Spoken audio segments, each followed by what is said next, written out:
Weather on GB News. Good evening and welcome to your GB News weather update from the Met Office. Well, we have spells of rain moving through overnight, followed by showers on Tuesday, but it's still going to be feeling warm in the southeast. Now, taking a look at the bigger picture, this area of high pressure slips away and is replaced by this area of low pressure, bringing frontal systems through this evening. So we have a band of rain across Northern Ireland. That's going to push in from the west and continue to push eastwards across Scotland, into northern England, into Wales and the southwest, where it could turn heavy for a time. Dry still across the southeast, but otherwise still rather mild overnight temperatures around 16 or 17 degrees.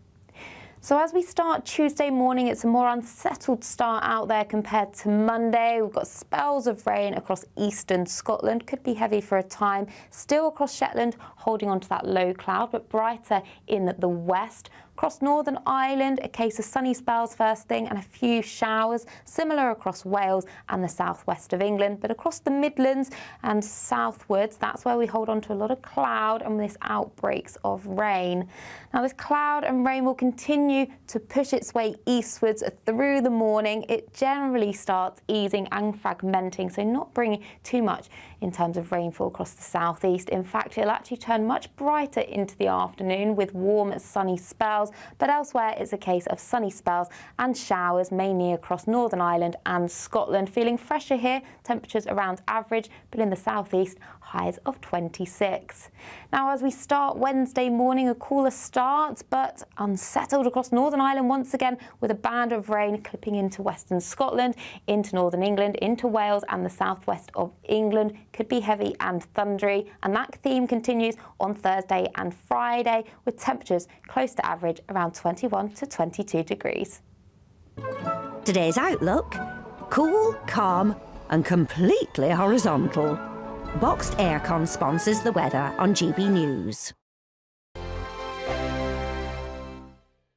It's the final week to see how you could win your mortgage or rent paid for a whole year.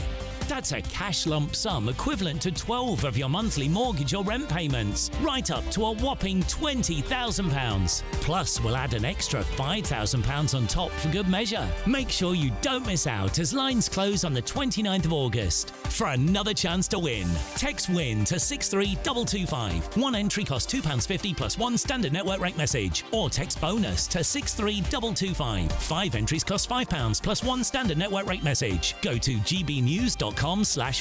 Entry start at £2.50. Call 0903 686 3232. Calls cost £2.50 plus your network access charge. Or post your name and number to GB15 PO Box 8690 Derby DE1 9TT. UK only. Entrance must be 18 or over. Lines close at 4 p.m. on the 29th of August. Please check the closing time if listening or watching on demand. Good luck.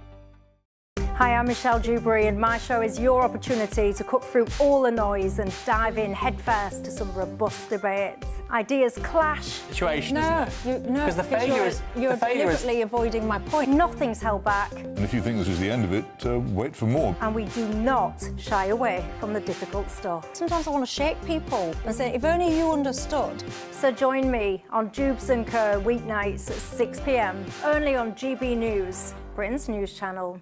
Good Afternoon Britain isn't just about us. The wonderful thing about this programme is it's about everyone watching. It's an interactive programme. Well, there absolutely is something to see here, and we're going to be talking about it more. Whether it's breaking royal news, please bring us up to date, or indeed a particularly punchy speech in the House of Commons. very, very curious. We bring it to you live, and then we bring you live reaction as well.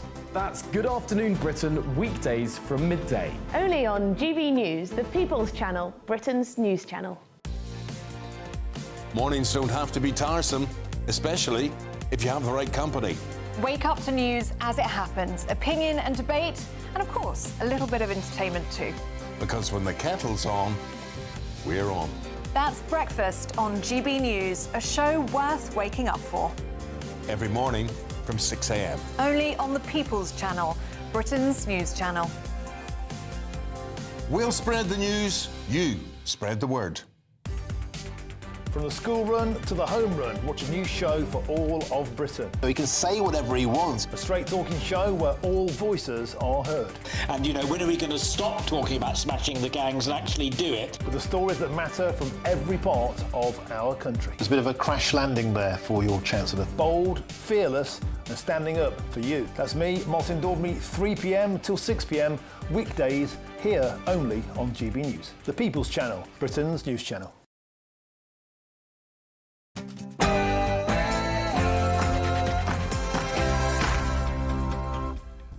It's 9 p.m. I'm Patrick Christys. Tonight.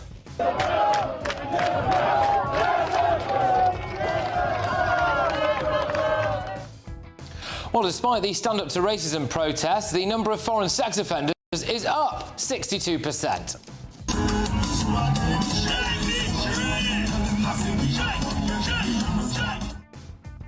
More madness at Notting Hill Carnival, and a man is petrol bombed for raising the British flag. And you burn a flag, you get 1 year in jail. You don't get 10 years, you don't get 1 month. You get 1 year in jail, and it goes on your record. And you will see flag burning stopping immediately. You will, probably. Meanwhile, Trump banned the burning of US flags, and cannot get any worse than a bunch of scum, homophobic, racist, misogynistic. Go on, Angela. Oh, Angela Rayner is called a massive hypocrite for buying another house. Where's the money come from, Angela? Also, did not want to release anyone early, but the last government left us with no choice. By the time this measure took effect, we were just one bad day from disaster. Yeah, well, it's happening again, apparently. Labour is going to let a load more prisoners out, or not even send them to jail at all. And, yeah, tragedy this on the Isle of Wight. Big helicopter crash over there. On my panel, we have got journalist and broadcaster Linda Jubilee. We've got political commentator Russell Quirk and journalist and broadcaster Benjamin Butterworth. And what do you make of this? Wrote the plan with a rod and pint. 2029 now looks so right.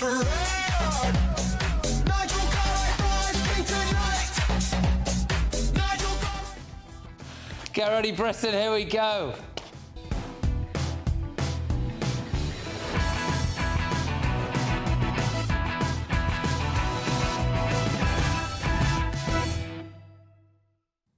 This is culture.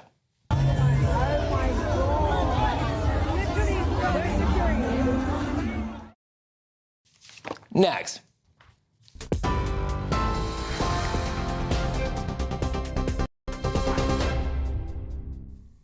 Good evening, I'm Katie Bowen. Your latest news headlines at 9:02.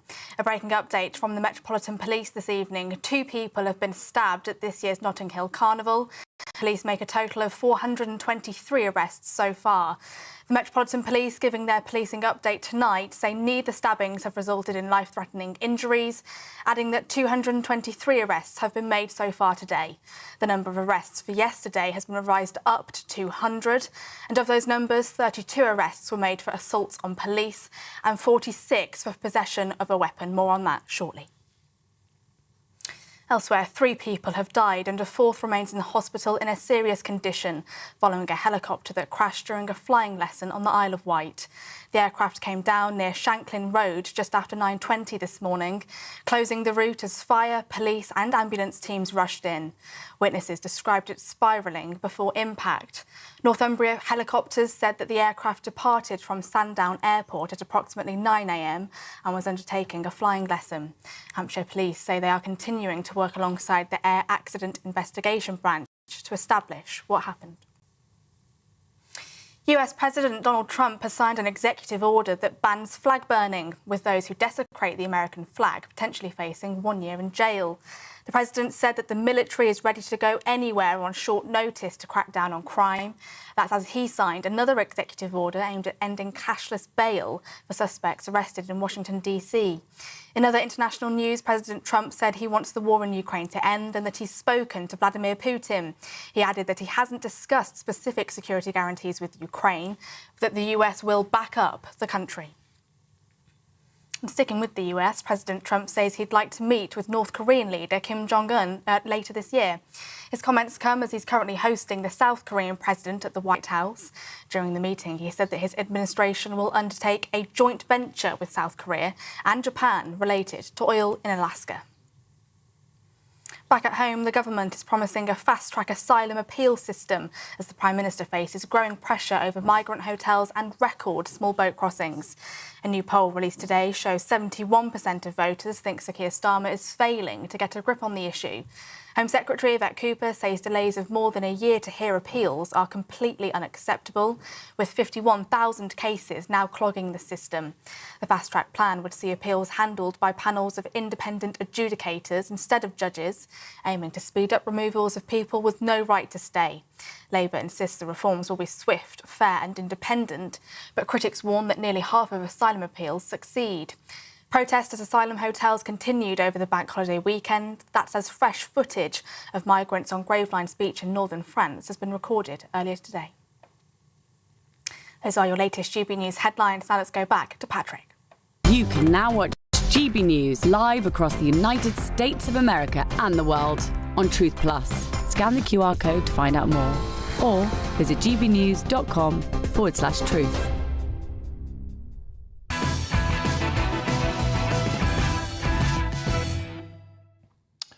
Notting Hill Carnival, a celebration of culture.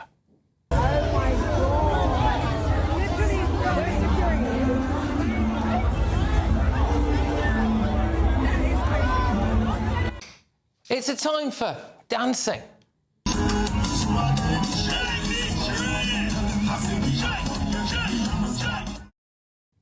Even the police get involved.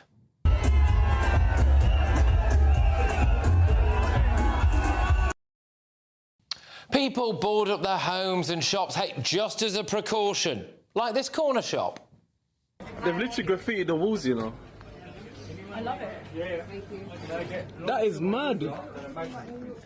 Why is it so barricaded? For safety. For safety? Well, yeah, for safety. But for some reason, and I have no idea why, this bookshop felt as though it would be safe from any potential looters.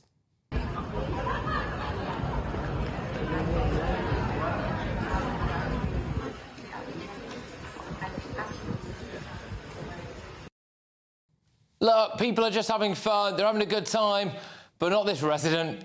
Red light on the forehead of the informant. See, I'm the only one on Gorilla since it's back here. Just I tell you it's carnival. Yeah. Right, have a good time. I've got to fill our OK, well, look, the crime stats are in. They landed about half an hour ago. There have been 423 arrests over the 2 main days of Notting Hill Carnival. 2 people have been stabbed. So the updated number of arrests on Sunday was 200. As of 7:45 p.m. this evening, the number of arrests on Monday was 223. Now, a breakdown of these offences are as follows. So, assault on police, 32, possession of an offensive weapon, 46, possession of cannabis, 70, possession of Class A substances, 32, drug supply, 44, robbery, 5, violence with injury, 4, other violence, 36, sexual offences, 18, other offences, 136. And there were a few assaults on police officers lobbed in there yesterday as well, so potentially they have come under other offences today. But the Met Police said that all numbers are subject to some change and totals are likely to increase, so that's good. Police even arrested 100 people and seized dozens of weapons before Carnival even started, which just shows you what they can do when they want to. But we've seen the usual comical headlines, like this one from The Times this morning. Notting Hill Carnival, 140 arrests on an otherwise peaceful Sunday. Brilliant. I mean, I wonder, and hey, it's just me, I wonder if we'll see the same level of weapons offences, assaults on police and sexual assaults at the Unite the Kingdom March on September the 13th. Anyway, let's get the views of my panel. We have got journalist and broadcaster Linda Jubilee. We have got political commentator Russell Quirk and journalist and broadcaster Benjamin Butterworth. Well, thank you very, very much. I might start at the far end and work my way down tonight, I think. Russell, what do you make of this it's quite an astonishing number of arrests at Carnival. A celebration of culture or not? Well, no, it's... I mean, look, it's a crime fest, isn't it? A stab fest. It should be renamed, I think, the Notting Hell Carnival, rather than Notting Hill Carnival, frankly. If this was something that was a bit more patriotic on the British side, imagine if this was an event, a festival that was held every April for patriotic people that wanted to celebrate St George's Day, and the same level of criminality were to occur. You know, typically, I mean, it looks like this might actually be a light carnival in terms of crime. Only 400 offences in terms of arrests, but of course we know that there will be far, far more crimes than that committed. The police probably are under orders not to arrest as many people. Last year, I can tell you, there were 800 arrests. There's always stabbings.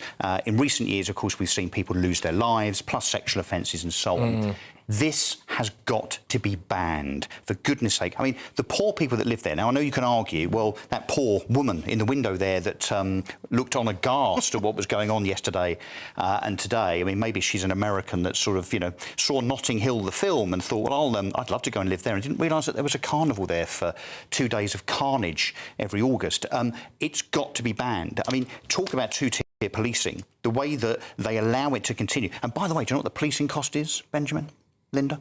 No. £12 million for the weekend every year. £12 million of our taxpayers' money to police the carnage. OK, so earlier today, I was just nipping to the local shop, and where I live, you kind of get the spill out from Carnival, and I saw some people coming back, and actually looked quite jovial, looked quite nice. It was, I gave them a bit of a wave. I was like, hey, we had a good time. Yeah, we have, yeah. Got what I wanted from the shop, and then I came back from the shop, and there were 3 women who were using the Jamaican flag to cover another woman as she squatted down and urinated on the car next to mine. And I just thought, brilliant. That's great, isn't it? Dear. So stuff like that. But I suppose mostly it's just people having a good time, Linda. Sort of. I did go one year, and I thought it was horrible. I know I sound old-fashioned, and maybe it's just my age, but it was hot and it was sweaty and there were too many people, it was too noisy, and I don't, for one, like spending a day sitting on the curb eating jerk chicken. Thank you. So I never went again. I'm a girl who likes a decent pub garden with a few roses round the door and a half pint of dry cider. Thank you very much. But I think the major problem, and it doesn't often get discussed, I was talking with Peter Blexley, we all know and love, and he said the major problem there is that it's grown up in this area which has very narrow streets, and the crowds are getting bigger and bigger and bigger, and what he fears as a policeman who's covered these events is there'll be some kind of major crushing incident at some point. That's regardless of the crime, regardless of the damage and regardless of anything else, and I think he may well be right. OK. Now, look, Benjamin, I have been to Carnival. I did have quite a good time, but I was absolutely off my bonce, and it was years ago, so that might have had something to do with it. You know, I am maybe slightly unlike other people. I don't necessarily want it cancelled, but I just think we should be realistic about the level of crime that there is and be honest about that. I mean, I spent this weekend at Manchester's Pride celebration, which goes on over the whole weekend, and it has huge numbers of people. And I was thinking about how I've never, ever seen so much as a fight at that. You know, it's very safe. In 15 years, I've never seen a fight. But what I would say is that I think it's quite unfair the way the headlines portray Notting Hill Carnival, because about 2 million people attend the event, which is a quarter of the population of London. So 400 arrests is not a particularly unusual number, and 2 stabbings is 2 tragedies, but actually among 2 million people in the streets of London, that's probably not unusual. Hang on. And so Benjamin, I think it's misleading. What you're suggesting is that proportionally it's OK. Perhaps no, if I'm saying that you put it in you didn't have the 2 million people there, then you wouldn't have loss of life, you wouldn't have stabbings, you wouldn't have police officers being assaulted, well, that's you wouldn't fine, have Russell. the sexual assault, you wouldn't have the shops being looted. Just cancel it and stop it. It's a magnet for crime. It's an encouragement for crime. I'm sorry, Russell, but I don't believe in cancel culture. You can't cancel things like that. If you want to the public's life and cost the taxpayer £12 million. I mean, you cannot do that. That's impossible. It's a Puritan way to look at the world. It's the wrong thing to do. That's the wrong thing to do. I totally You have to allow these events to happen, and you have to police them correctly. There's some thought that this could lead to Hyde Park. I'm not sure whether that's feasible, but you do need to adjust these events. But you can't just ban them. Yeah, but how do you police it? We don't live in North Korea. But do we spend £20 million and have more police officers? Do you really think that would stop the stabbings and the sexual assaults? But can I just say that it's not going to. It's not a policing issue. It's inbuilt criminality in that environment. No, I don't. Well, of course it is, because we see the numbers every I don't like single it, but year. I don't think it's true. I don't think your point is true. Of course, Well, you don't think the facts of the criminality is true? No, I think that we've just read out. The facts are there, and the facts are there for many big events, and you look to the police to police them correctly. But hang on, I went to the Rolling Stones last summer. I went to the Rolling Stones. There were about 80,000 people there. I didn't stab anybody, and I didn't see anybody getting stabbed. Well, let me put this to you. I think it's September the 13th was supposed to be this Unite the Kingdom march in London, right? And so we could be getting, I don't know, potentially, let's just say, we're going to pick a number out of thin air, about 1 million people. Let's just say 1 million people turn up to it. I mean, there won't be 1 million people because that would be the biggest march ever. OK, fine, all right. Which is how many won, 1 million won the Iraq War march. OK, fine, all right. Well, let's just get 500,000, whatever you want to say. I could be wrong about this. I hope I'm not wrong, because that would have meant it's kicked off. But I don't know if we're going to be getting all of these weapons arrests, the drug arrests, the sexual assault arrests that we are there. However, the media is going to cover those two things very differently, aren't they? We have the Times there, you know, largely peaceful. Apart from the 140 arrests. You know, you've got the BBC just doing, celebration of colour, this isn't carnival, hey, fantastic, look at all the brightly coloured outfits, all of that stuff. Whereas I think this Patriots March, whatever it's called, is going to be treated as this big far-right fascist event through London, and people are going to be told to... Where everyone will be kettled. Yeah, to be kettled and arrested for dropping their phone on the floor or whatever, as we saw in Westminster last summer. I'd love a good Patriots March. That would be a really good... I mean, the truth is... It will be treated differently. It will be there. But it will be treated differently. With the St George's flag. The truth is that, you know, if you were to look at Wembley football matches, for example, I don't know, there must be 80,000 people there. I dare say there are lots of drug offences or under-the-radar drug offences that happen in a place like that. So some of it is to do with the nature of the event, that people are out, you know, having a fun time, for want of a better phrase, and so that invites that kind of behaviour. And so and there's lots of police, so there are probably more people in possession of illegal substances that get caught and doing drug dealing than would otherwise, but that's the nature of it. And I'm afraid you just can't live in this Puritan way where you say, because you don't like it, because it attracts some problems, that the 1.99 million people that have a great time because it is largely, not entirely, but largely a celebration of Caribbean culture. Do you think they get a bit of slack there? No, quite the opposite. Well, you say that, but I do think, genuinely, again, I'm not saying we should cancel it. I'm not really of the view to cancel it. However, I do think, really, just looking at it on paper, if you had an event like this every single year and it wasn't a celebration of Caribbean culture, it would be cancelled. No, actually, I think some of the criticism is quite racially coded. It's the idea of sort of angry black people that can't be controlled. I think that's the way some people try to perceive it when they say there's been so many crimes, when actually those crimes are relatively not that high. It doesn't make it OK, but it's the nature of 2 million people. And just think about the huge contribution it makes to the economy there. There'll be so many small businesses from that community that will thrive on this weekend. It probably keeps them afloat all year. Hang on, we're gaslighting the hell out of ourselves and the audience here. If we honestly think that just because there's 2 million people in a place, that proportionally there are bound to be, for instance, 800 arrests, loss of life, people being stabbed, police officers being assaulted, sexual assault, rape, people urinating in the streets. I mean, how many people come into London on a daily basis as commuters? I don't see people stabbing themselves or stabbing other people at Liverpool Street or urinating on people at Waterloo Station. Yeah, but with all due respect, I think you struggle to find a football match. Or looting the local Costco or Starbucks. Just because there's a gathering of people, it doesn't mean there's an excuse for them to misbehave. I think you struggle to find a football match where people don't tee out. There is also the fact that everyone boards everything up like a few days in advance. They feel like they have to do that because they have to, though. Yeah. And that implies something, doesn't it? Yeah, I know. I mean, I'm of the view that maybe it should be moved where it would be easier to police and you would neutralise the possibility of a big crashing event, because I think we're very, very close to that some years.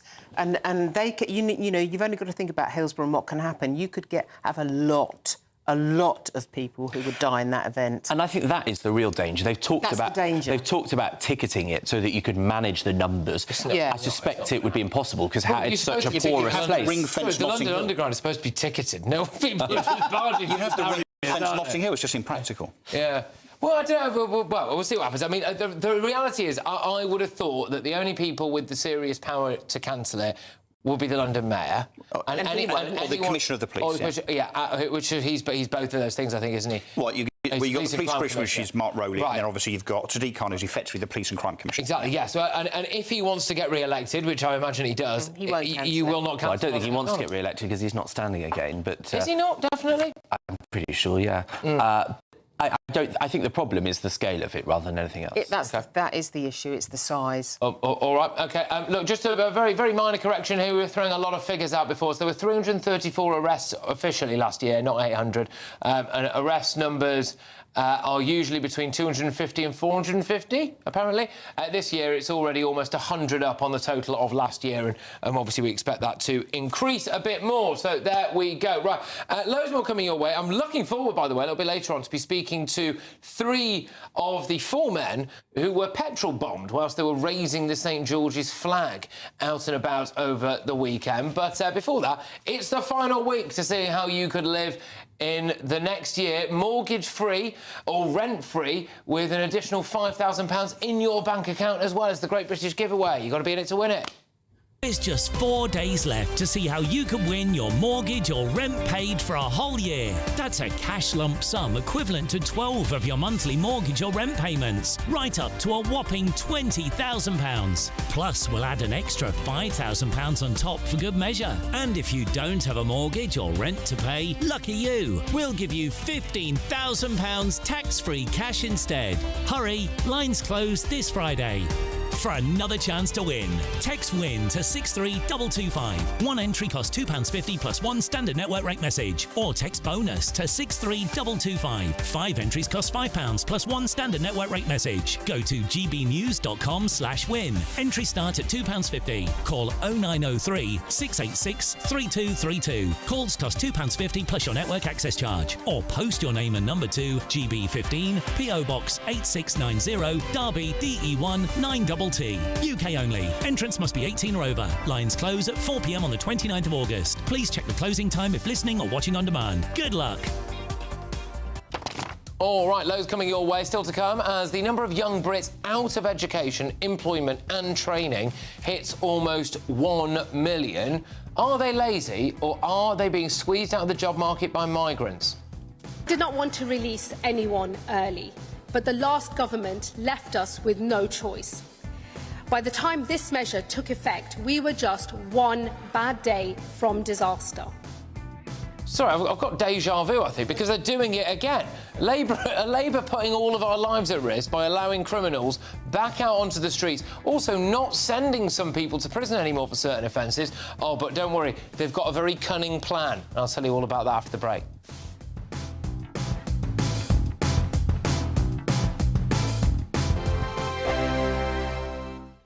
Britain was once the envy of the world. But look around. A nation that no longer knows what it is or where it's going. A country that's broken. How do we fix Britain? How do we bring it back? Friday night with Matt Goodwin at 8 p.m. only on GB News. You want to know what's really going on in the corridors of power? Labour don't know what to do with you half the time, and that makes you quite lethal in the chamber. Get behind the headlines with Chopper's Political Podcast. Join me, Christopher Hope, as I sit down with the great and the good of British politics. We'll see where this ruling takes us. These are the stories shaping our nation. Chopper's Political Podcast, available now on all platforms. Listen in and stay ahead.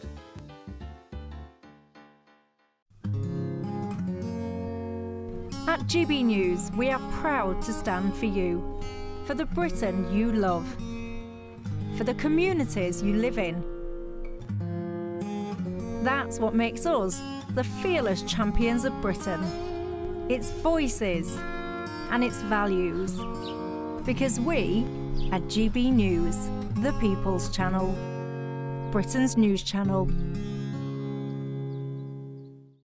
It's Patrick Christys tonight, and here we do things differently. It's explaining the absolute madness of this, doesn't it? It's explosive. I mean, this is very good. It's lively. 850. Your government sat there, Sean, and it did nothing. It's controversial. And the Middle East has been in turmoil since before I was born. It's everything you need to kickstart your evening. Everyone's had their Weetabix tonight. I love to see it. That's Patrick Christys tonight, weeknights from 9 p.m. Only on GB News, the People's Channel, Britain's news channel. This is Britain's Newsroom, where your voice matters. It's just astonishing. With expert analysis and honest opinion, we don't just keep you informed. We bring you unique perspectives you won't see anywhere else. Can't argue with any of that. When the news happens, It happens here. On Britain's Newsroom, weekdays from 9:30 a.m. Only on GB News. Good Afternoon Britain isn't just about us. The wonderful thing about this programme is it's about everyone watching. It's an interactive programme. Well, there absolutely is something to see here, and we're going to be talking about it more. Whether it's breaking royal news, please bring us up to date, or indeed a particularly punchy speech in the House of Commons. Very, very curious. We bring it to you live, and then we bring you live reaction as well. That's Good Afternoon Britain, weekdays from midday. Only on GB News, the People's Channel, Britain's news channel. In the GB Newsroom, we bring you the news as it happens. With our team of dedicated journalists across the UK. We're ready to keep you up to date with what's happening every half an hour, every single day. Bulletins here on GB News. The People's Channel. Britain's news channel.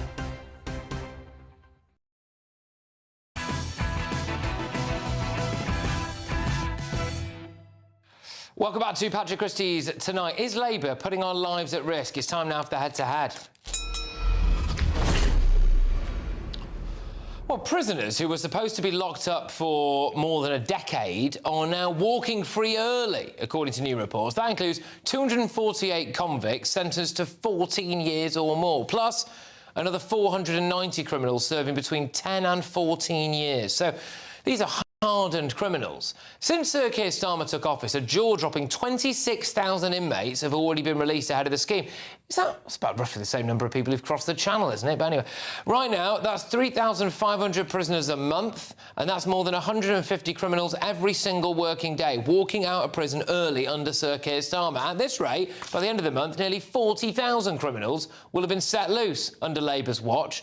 And now the government is planning to abolish most prison sentences under 12 months, except in exceptional circumstances. I mean, just think about that seriously. You know, a prison sentence under less than 12 months, people already are getting done for shoplifting, for phone theft, etc. They've basically decriminalised it. It'll mean more criminals on our streets and potentially could be a risk to all of our lives. Let's get into this now with former police officer Norman Brennan and political commentator Kai Wilshaw. Gentlemen, thank you very much. Always a pleasure.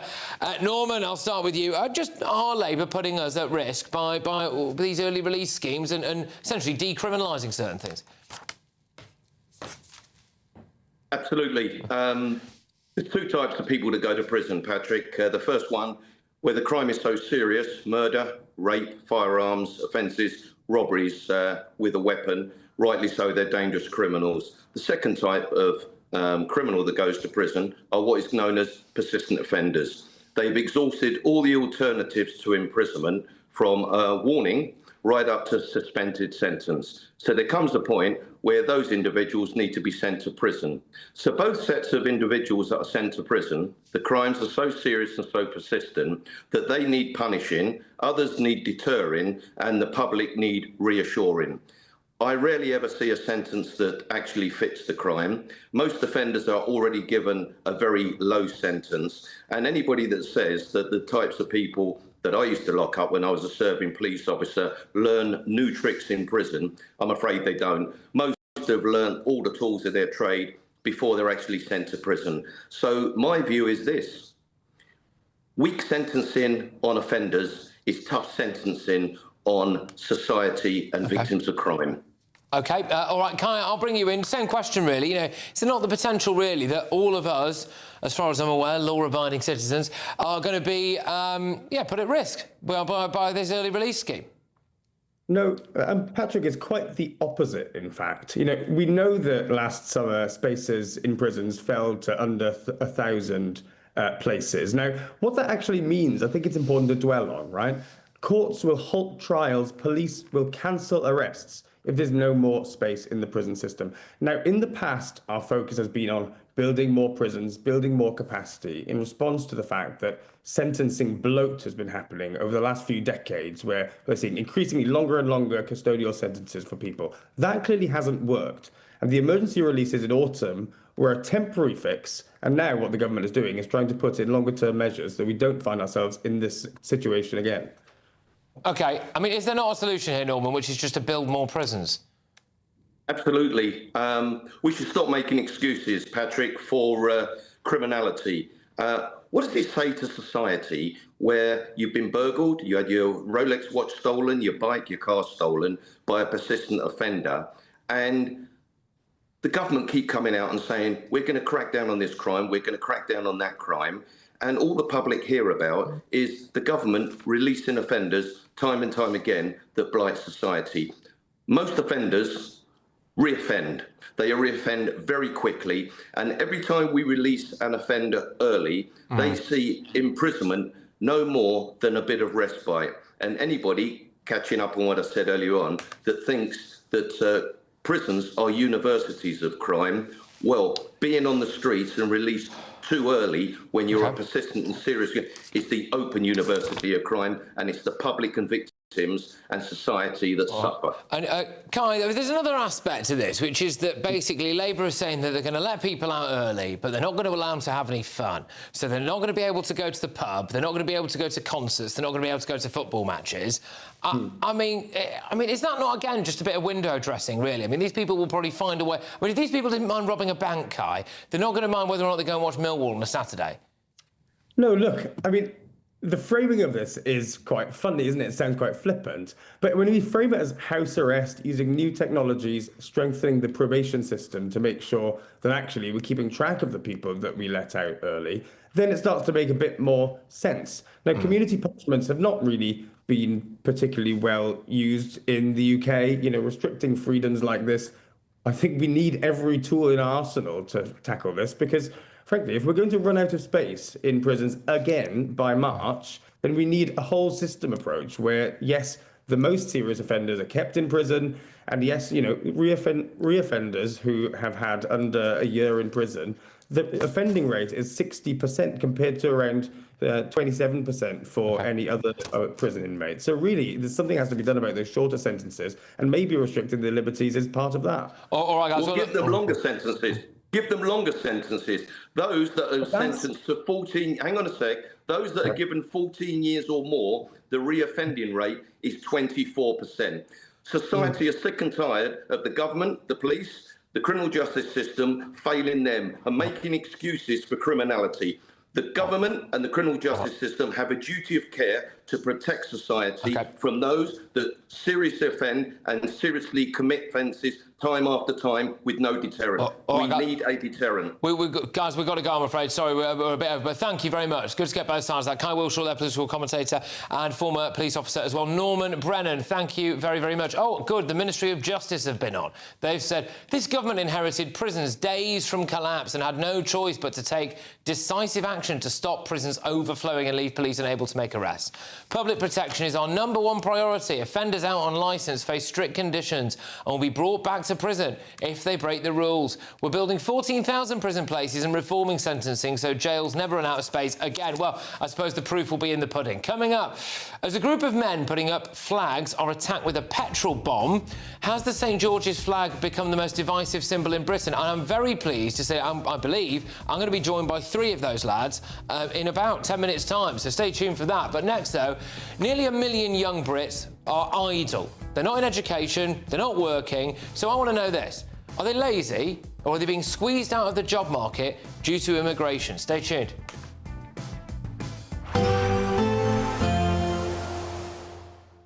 Can't wait to get in that sea. Lovely and warm. Just like the feeling of having great travel insurance. All Clear Travel Insurance sponsors GB News travel destinations forecast.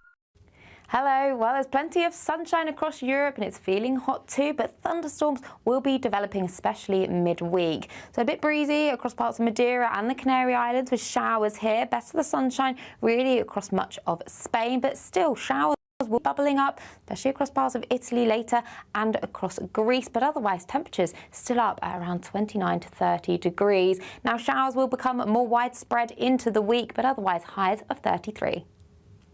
All Clear Travel Insurance sponsors GB News travel destinations forecast.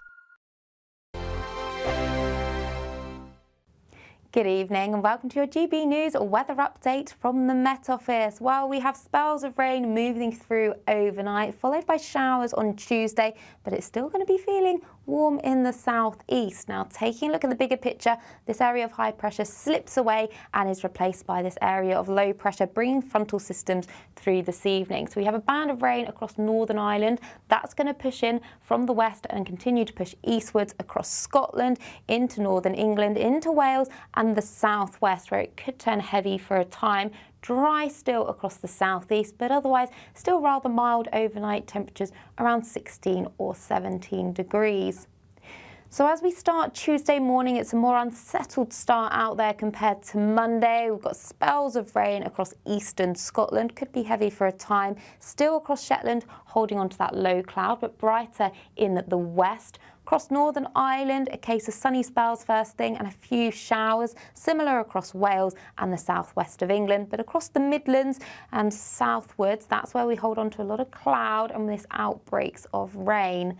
Now, this cloud and rain will continue to push its way eastwards through the morning. It generally starts easing and fragmenting, so not bringing too much in terms of rainfall across the southeast. In fact, it'll actually turn much brighter into the afternoon with warm, sunny spells, but elsewhere it's a case of sunny spells and showers, mainly across Northern Ireland and Scotland. Feeling fresher here, temperatures around average, but in the southeast, highs of 26.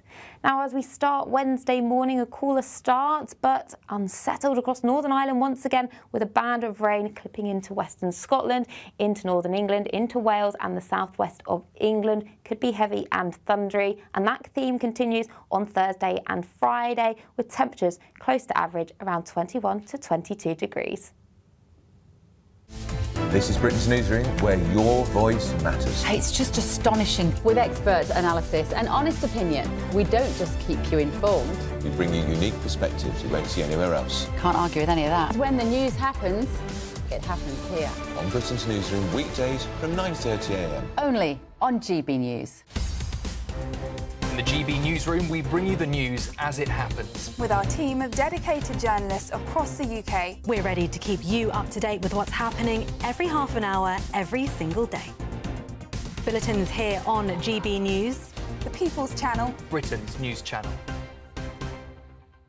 Britain was once the envy of the world. But look around. A nation that no longer knows what it is or where it's going.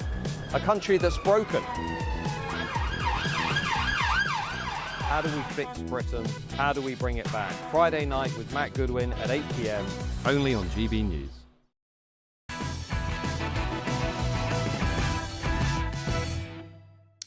Welcome back to Patrick Christys tonight. So coming up, I'm going to be joined by members of a group putting up English flags who were attacked with what's believed to be a petrol bomb over the weekend. But first, are the millions of young Brits lazy, or are they being squeezed out of the job market thanks to mass immigration? They've been labelled as idle, while the number of non-EU workers has soared by more than 300%. It's a new report from the Centre for Social Justice, and it's warned that the under-25s are being squeezed out of the job market by mass immigration, rising taxes, and, of course, the increase in benefits. It says that employers are favouring migrants, while record numbers of young people claim sickness benefits linked to mental health. The CSJ is urging ministers to back the future workforce credit to get British youngsters back into work, and saying that our economy depends on it. I mean, obviously it does. But joining us now is commentator and author Lisa Mackenzie. Thank you very, very much for joining us. There we go. OK, so young people, lazy and bone idle, or being squeezed out by mass immigration? I'd say it's none of those things. I think what we've got, and I've got to say now, and you know, I think in the next couple of months, unemployment is going to be our next crisis. I think we're actually crashing into this wave of unemployment. So what I'd say about young people is, you know, I live in Nottinghamshire. We've got very, very high levels of youth unemployment, and what I'd say there, it's down to the very poor quality of jobs. You know, if you're a young person in this area, you've got choices of warehouse working or security working or you know, app working, Deliveroos, that sort of thing.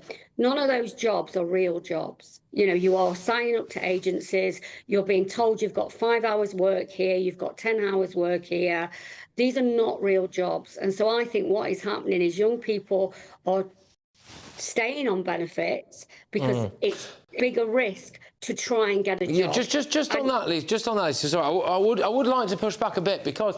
Yeah. So when I first started, I got my first job when I was 16, and it was waiting tables in a local pub, and I knew that wasn't the career I wanted, but I did it because I needed to feel like I was working. I needed to get a little bit of money, really, in as well, and I felt like I needed to show that I could be a bit useful. So what is wrong with working in a warehouse or working for Deliveroo as opposed to signing on and getting the state to pay it? I don't think there's anything wrong with doing any of those jobs. I think what is wrong is they're not real jobs as such. The massive amount of underemployment that we've got at the bottom. So if you could get a job full time, I mean, in where I live in Nottinghamshire, we've got 2 Amazon warehouses. They are massive, and yet they employ very few people. And then a few weeks before Christmas, they have a big employment route. But they're not jobs that can sustain people 52 weeks a year. You know, we've also got problems with our education system. We've got young people coming out of education with very low grades. I mean, just last week we were talking about the problems that we've got with white working class kids, that they're not doing it well at school. So I think we've got a multiple amounts of problems, and they're crashing into each other. And I think these are social problems, and I think in the next few months, the idea that we've got full employment and we need lots of migrants to come and do these jobs, I think that's going to be really challenged in the next few weeks. I mean, I think it is probably just a statement of fact that if we have X amount of immigrants coming over every single year, willing to work for, you know, maybe perhaps less money than we would deem maybe socially acceptable a lot of times in this country, it does put pressure on the labour market. It reduces the opportunity, and it also means that employers can pay less. So surely mass immigration is having an impact. Of course, and at the bottom, you know, the biggest impact it's having right at the bottom. Which is where a lot of these young people are, Lisa, isn't it? That's right. Because, you know, if you live in a big city, you know, like you said, you'd work in a pub. You know, where I live, you'd be struggling to find pubs now, never mind pubs that need, you know, people to work for them. I mean, today there was figures out saying that, you know, the biggest drop in employment because of, you know, Rachel Reeves' tax is in pubs. Yeah, hospitality. Yeah, no, you're right. You're right. This is the thing, and I do wonder as well. You know, in places like Nottinghamshire and just generally those kind of parts of the world, I think we've forgotten about a lot of those places, unfortunately. And you know, there, even if you've got a department store like Next. Are they hiring at the minute? You know, RTK Maxx really hiring at the minute. Are John Lewis or M&S hiring? You know, all of these ones that I know that some people do go and start there and then they stay there for years and they work their way up in the company, and that's great. But let's be honest about it. For a lot of people, it might be their summer job, or it might be the job that they get in between studying for their A-levels, or it might be the job they get, like, you know, when they're back from university or whatever it is. And if those jobs aren't there anymore, at some point, Rachel Reeves is going to have to take accountability for that, isn't she? Yeah, Patrick, you should come to Nottingham. You should see what has happened to our city, like cities across the country. We have got no shops. We've virtually got no shops in them. The pubs have gone. You know, our cities are really turning into sort of strange ghost towns where, you know, lots of Deliveroo drivers are around, but there's no physical jobs around. Right. I think this is a multiple problem. But I definitely think it's the next crisis. I agree. Lisa, look, thank you. Tremendous stuff. Lisa McKenzie there is a commentator and author. Can I just say, look, if anyone's actually after, you know, I don't know, not necessarily my advice or anything, I'm not really trying to give it, but what I would say is, look, something has to happen psychologically for some young people. I don't mean any disrespect to this for anyone who's watching or listening now, but you have to get off your backside and you have to get to work, because the future of this country depends on you, and it might be tough and it might be easy to sit there on benefits, but I tell you what, that anxiety and depression might start to feel a little bit better if you get up and you go to work. But I know it's not necessarily as easy as that for everyone. But Lisa, thank you very, very much. Take care. Anyway, coming up, a huge surge in foreigners committing sex offences in Britain. This is an epidemic. The figures are out. You know, show these to all your lefty mates. They won't believe it. But up next...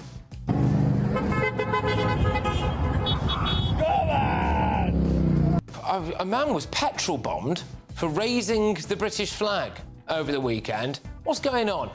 So we're going to talk to 3 of the people that were in that group, actually, and looking forward to. And, of course, there is still a chance for you to get your tickets to be in this studio on a Friday night. Exciting news. Every Friday, my Patrick Christys Tonight Show is going to have a twist to it. We're welcoming some special guests. You. That's right, on Fridays I'm going to be doing my show in front of a live studio audience because this show is about you and what you have to say. It's going to be the same big debates, same big topics, same big opinions.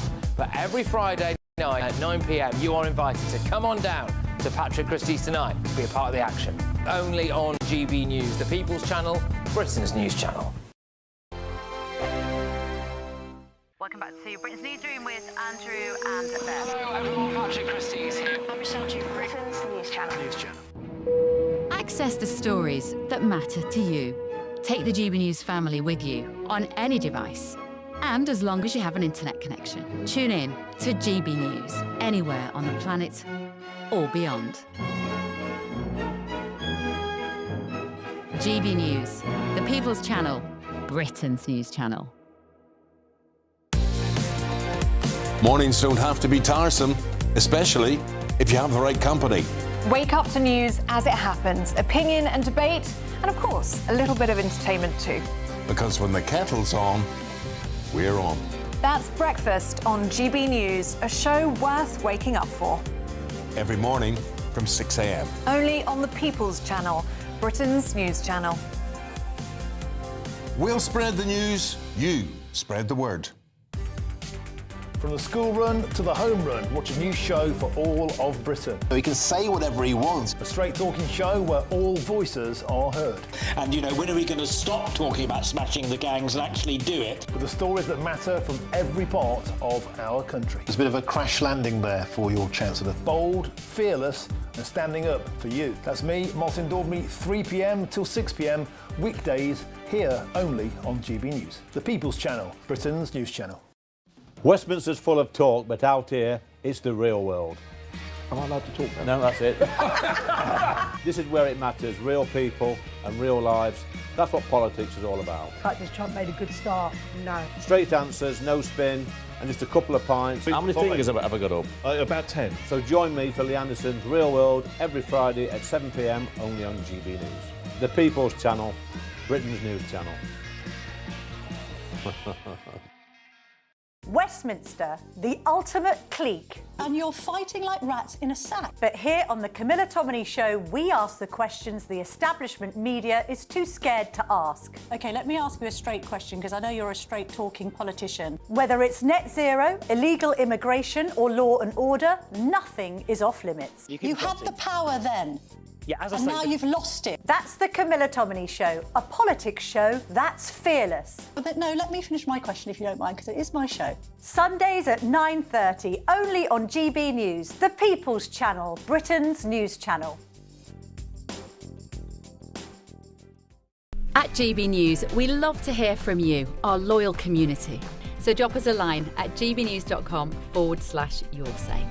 There, you can talk to each other and also to the presenters live on air. gbnews.com/yoursay, because GB News is your channel, Britain's news channel.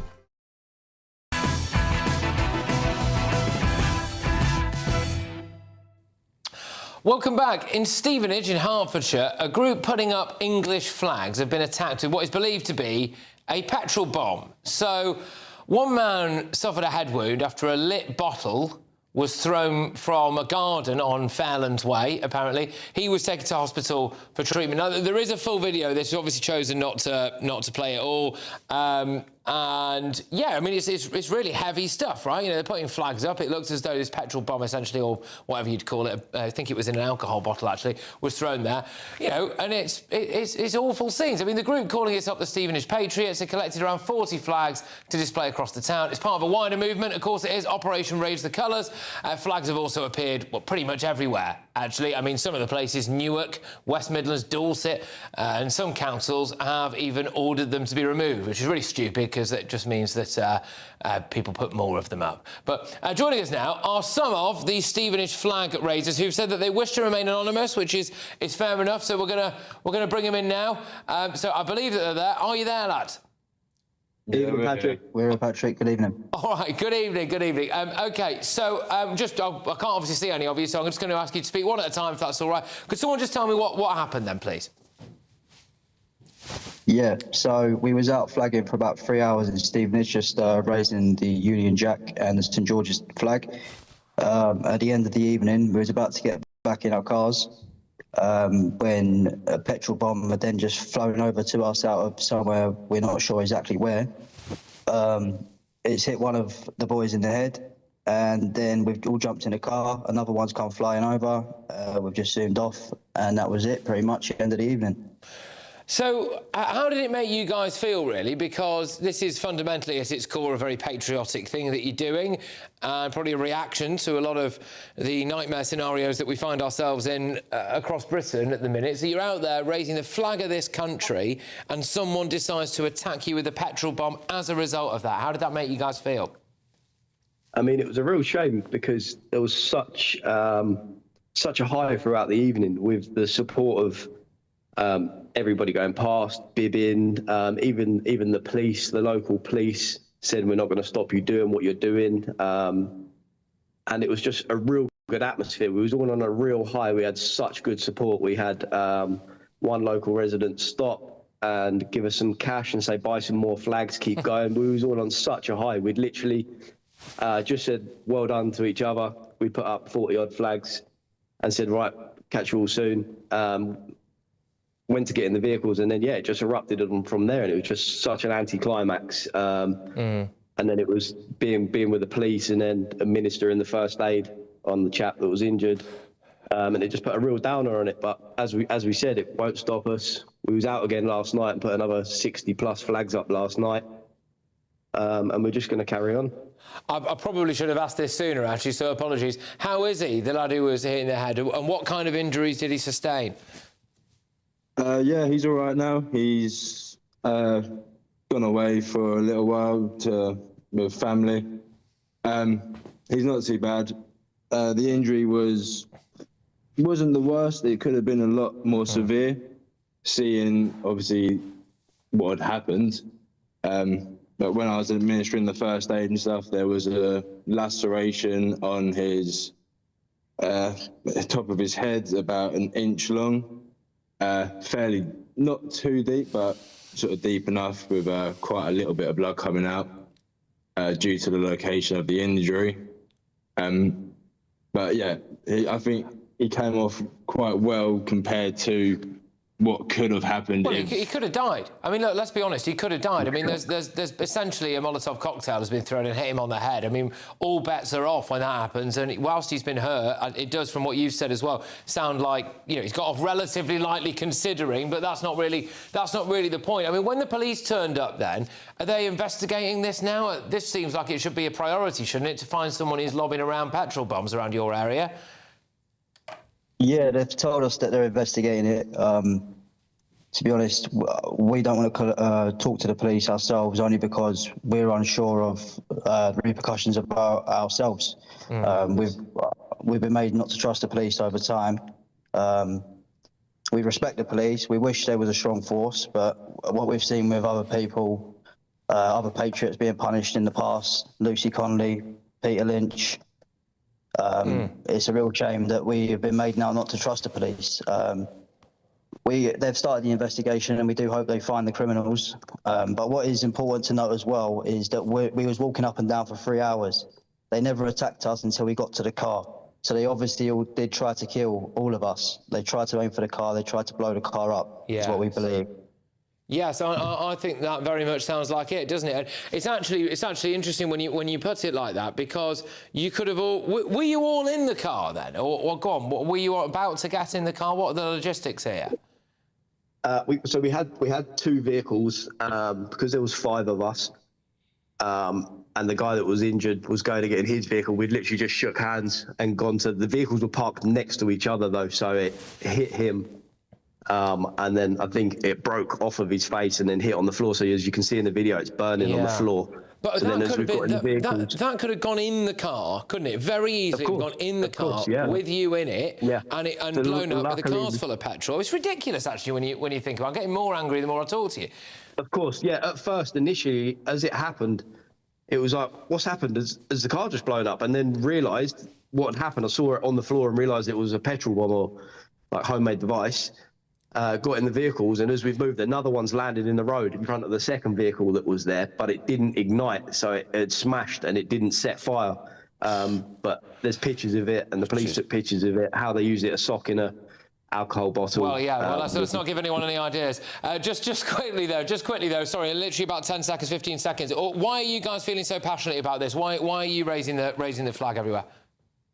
So we love our country. We love our heritage. We're proud of our ancestors for fighting to keep us to be able to celebrate our country. We love our freedom of speech. And we are Hearts Stand Up on X, TikTok, Instagram. Hearts Stand Up. All right, guys, look, thank you very much, and it was a pleasure. I nearly said great to see you. I can understand, given the context, why you've wanted to protect your identity, but all the very best. That's the Stevenage flag raisers. Right, coming up, two big stories for you. Angela Rayner, is she a hypocrite for her new house? And a surge in migrant sex offences. Stay tuned. Expect warm spells with the odd rude interruption. Box Boilers sponsors the weather on GB News.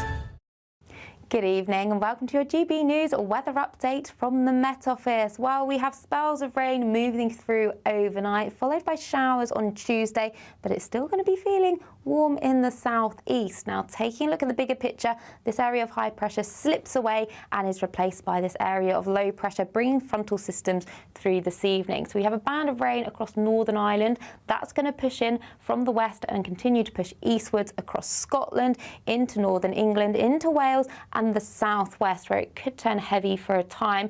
Dry still across the southeast, but otherwise still rather mild overnight temperatures around 16 or 17 degrees.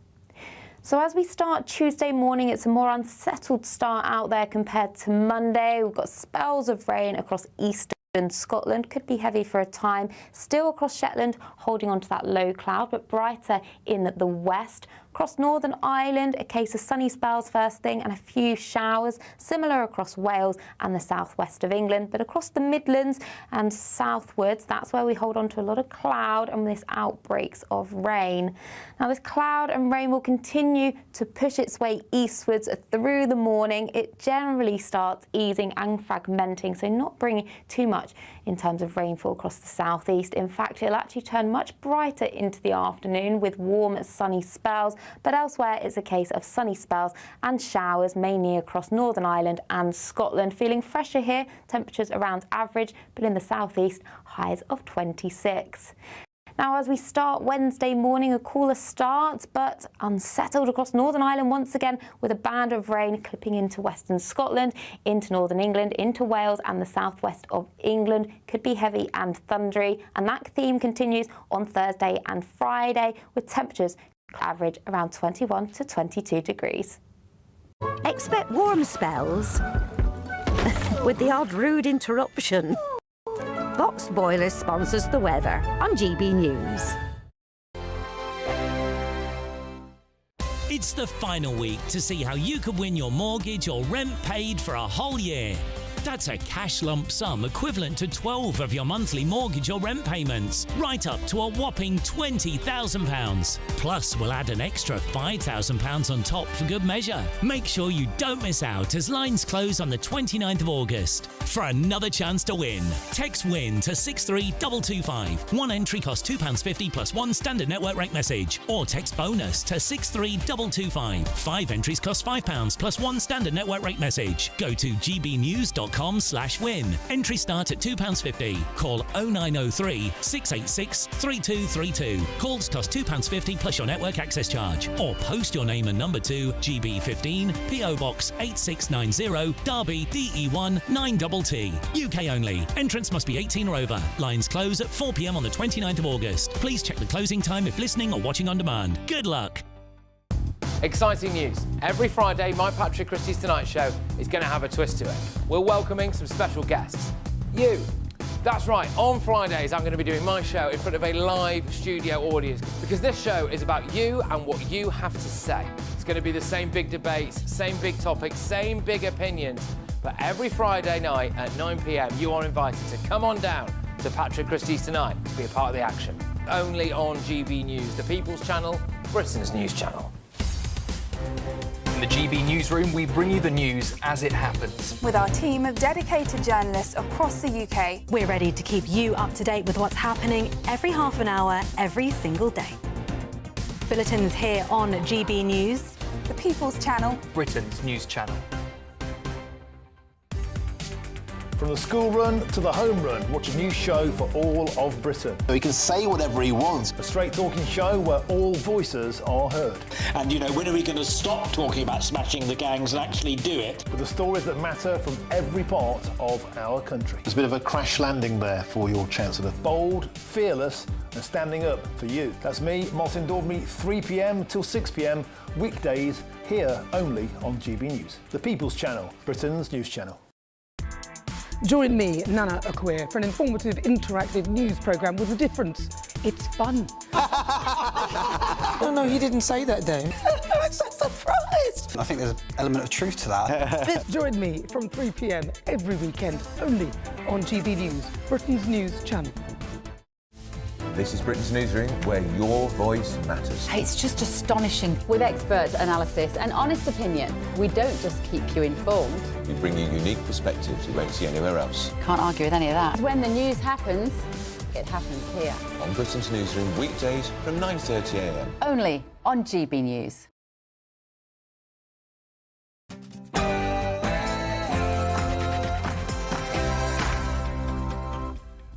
It's 10 p.m. I'm Patrick Christys. Tonight. Say it loud, say it clear. Refugees are welcome here. Yeah, well, they might be welcome here, but the number of foreign sex offenders is up 62%.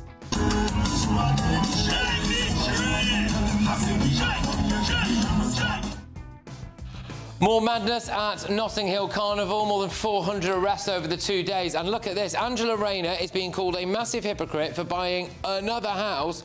But where's the money coming from, Angela? And of course, we've also seen tragedy on the Isle of Wight. There was a helicopter crash there. But this is breaking right now. We've just been given the Daily Telegraph's front page for tomorrow. Hold it on this for a second, because I want to read you through these two stories. Sir Keir Starmer, quotes, sides with courts over the people. This is about him not wanting to leave the ECHR. But there's another story there that relates to Angela Rayner. Public picks up Rayner's council tax bill. Yes, you are paying Angela Rayner's council tax bill. I'm going to get you the detail on that at 20 past 10. On my panel tonight, so we've got journalist and broadcaster Linda Jubilee, political commentator Russell Quirk, and journalist and broadcaster Benjamin Butterworth. And what do you make of this? Wrote the plan with a rod and pint. 2029 now looks so right.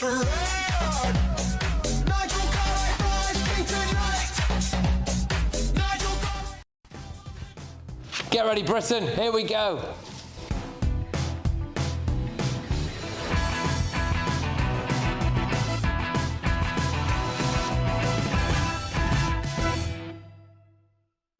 Migrant sex offenders are out of control. Next.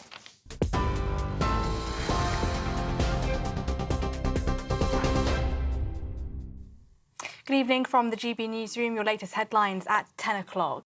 An update from the Metropolitan Police this evening. 2 people have been stabbed at this year's Notting Hill Carnival, as police make a total of 423 arrests so far. The Metropolitan Police, giving their policing update tonight, say neither stabbings have resulted in life-threatening injuries, adding that 223 arrests have been made so far today. The number of arrests for yesterday has been revised up to 200. Of those numbers, 32 arrests were made for assaults on police and 46 for possession of a weapon. Elsewhere, 3 people have died and a 4th remains in hospital in a serious condition following a helicopter that crashed during a flying lesson on the Isle of Wight. The aircraft came down near Shanklin Road just after 9:20 this morning, closing the route as fire, police and ambulance teams rushed in. Witnesses described it spiralling before impact. Northumbria Helicopters said that the aircraft departed from Sandown Airport at approximately 9 a.m. and was undertaking a flying lesson. Hampshire Police say they are continuing to work alongside the Air Accident Investigation Branch to establish what happened.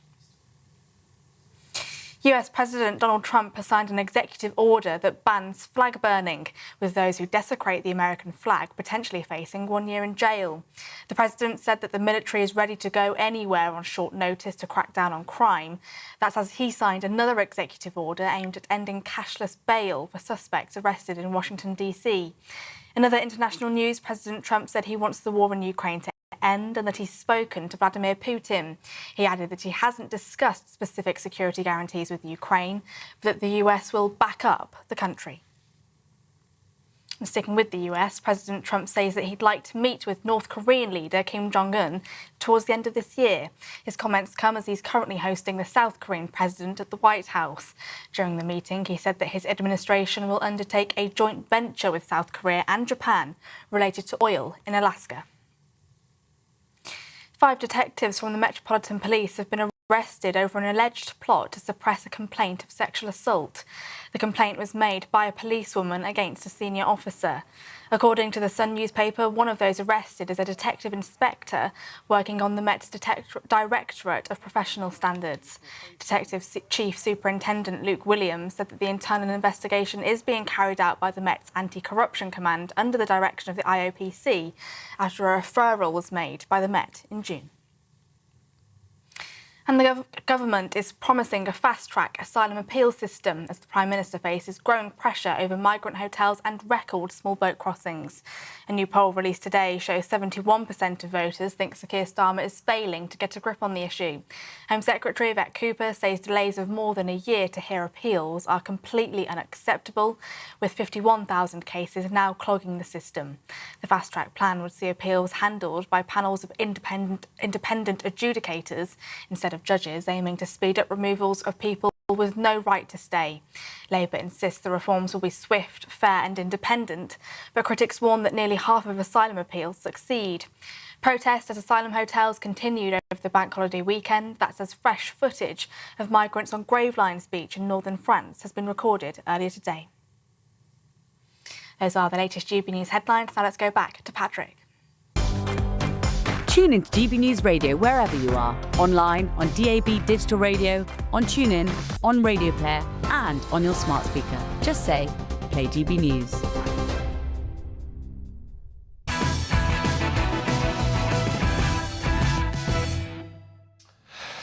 Good evening. Today, a huge surge in foreigners committing sex offences in Britain can be revealed. The number of foreigners convicted for sex crimes increased by 62% in 4 years.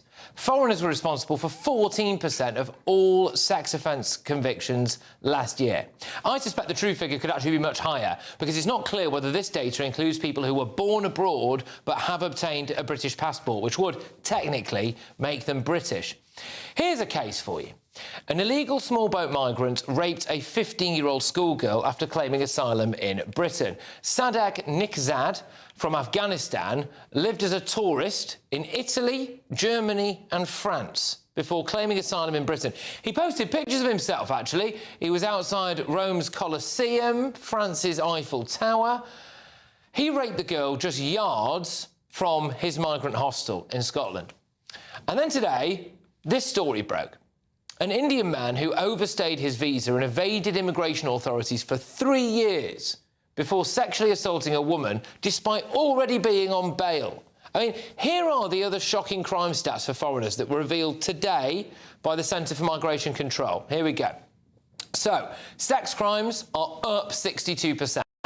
Convictions for theft, up 78%. Robbery, up 19%.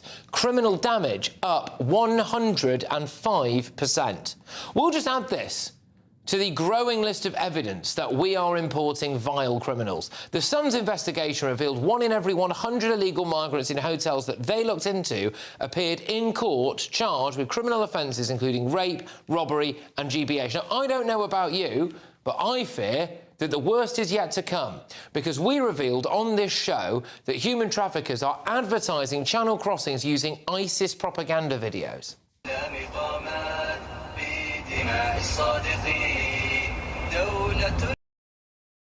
And today, this is in the news, following a previous report by us again here at GB News. A man from Yemen has made it to Britain. He is accused of being a Houthi terrorist. He's posed with weapons, and get this as well. The latest images show him in the RAF Wethersfield base. Honestly, we've moved him into RAF Wethersfield. It's unbelievable, this. Now, people on the left need to face the facts. Stuff like this is happening now every single day. Let's get the thoughts of my panel. We've got journalist and broadcaster Linda Jubilee. We've also got political commentator Russell Quirk and journalist and broadcaster Benjamin Butterworth. Thank you very, very much. Again, Russell, I'll start with you again. So let's deal with these figures and facts first. Migrant sex offences are up 62%. I mean, it's astonishing. It is, but and obviously it's only recently that we've actually been able to see figures. If you remember, only, a year ago or so, lots of us, including Rupert Lowe, were lobbying government to actually let us see the figures that showed the proportionality, the representation of foreign migrants that come to this country and commit crime. And, of course, if you remember back, the government resisted that for quite some period of time. Now we know why, don't we? Because this whole all immigrants are welcome. Immigrants are good in terms of the economy, our social fabric, culture and so on. That argument now, when you look at the facts, the data, the statistics, when it comes to the propensity of people from certain countries to commit crime, particularly sexual crime, because some of those men from those countries do not see women as equals. They see them as people that they can have at their whim, so to speak. I'll tread carefully here. We should not be surprised, I'm afraid, that particularly people from the likes of Iraq, Iran, Afghanistan and so on, that do see women as second-rate citizens. Bearing in mind, they don't think women should be educated. They don't think women should be able to drive cars. They don't think women should be able to go out on their own. And if they're suspected of adultery, they should be stoned to death. It's no wonder that people that come here from Iraq, Iran, Syria and Afghanistan in increasing numbers have a far, far more, a greater propensity to commit sexual crime. Yeah. But we continue, and they do on the left, to deny it and allow these people to come in continually. But then they also speak very, very highly of women's rights. And when are they going to wake up to the fact 14% of all sex offences were imported into Britain because a foreign national was convicted of it? I mean, I think we just got to follow on from what Russell is saying there. You have to understand that some, not all, but some of these men that arrive in this country have a very, very different view of women.